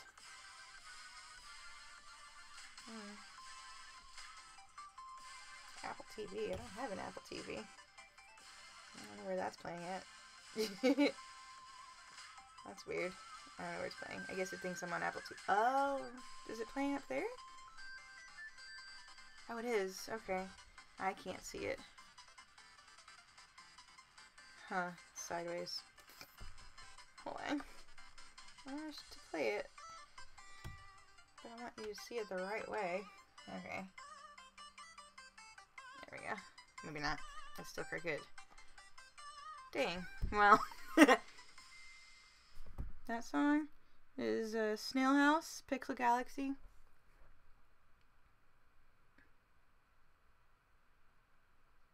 Burke. A Burke is like an idiot. I don't know why it's sideways. Sorry. I guess I drew it on a sideways canvas the entire time.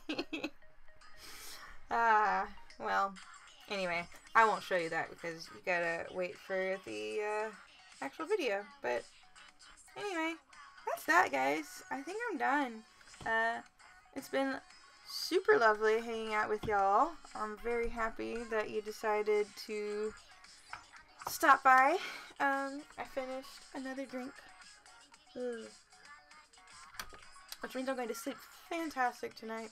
I bet I'm going to wake up and it's going to be all snow.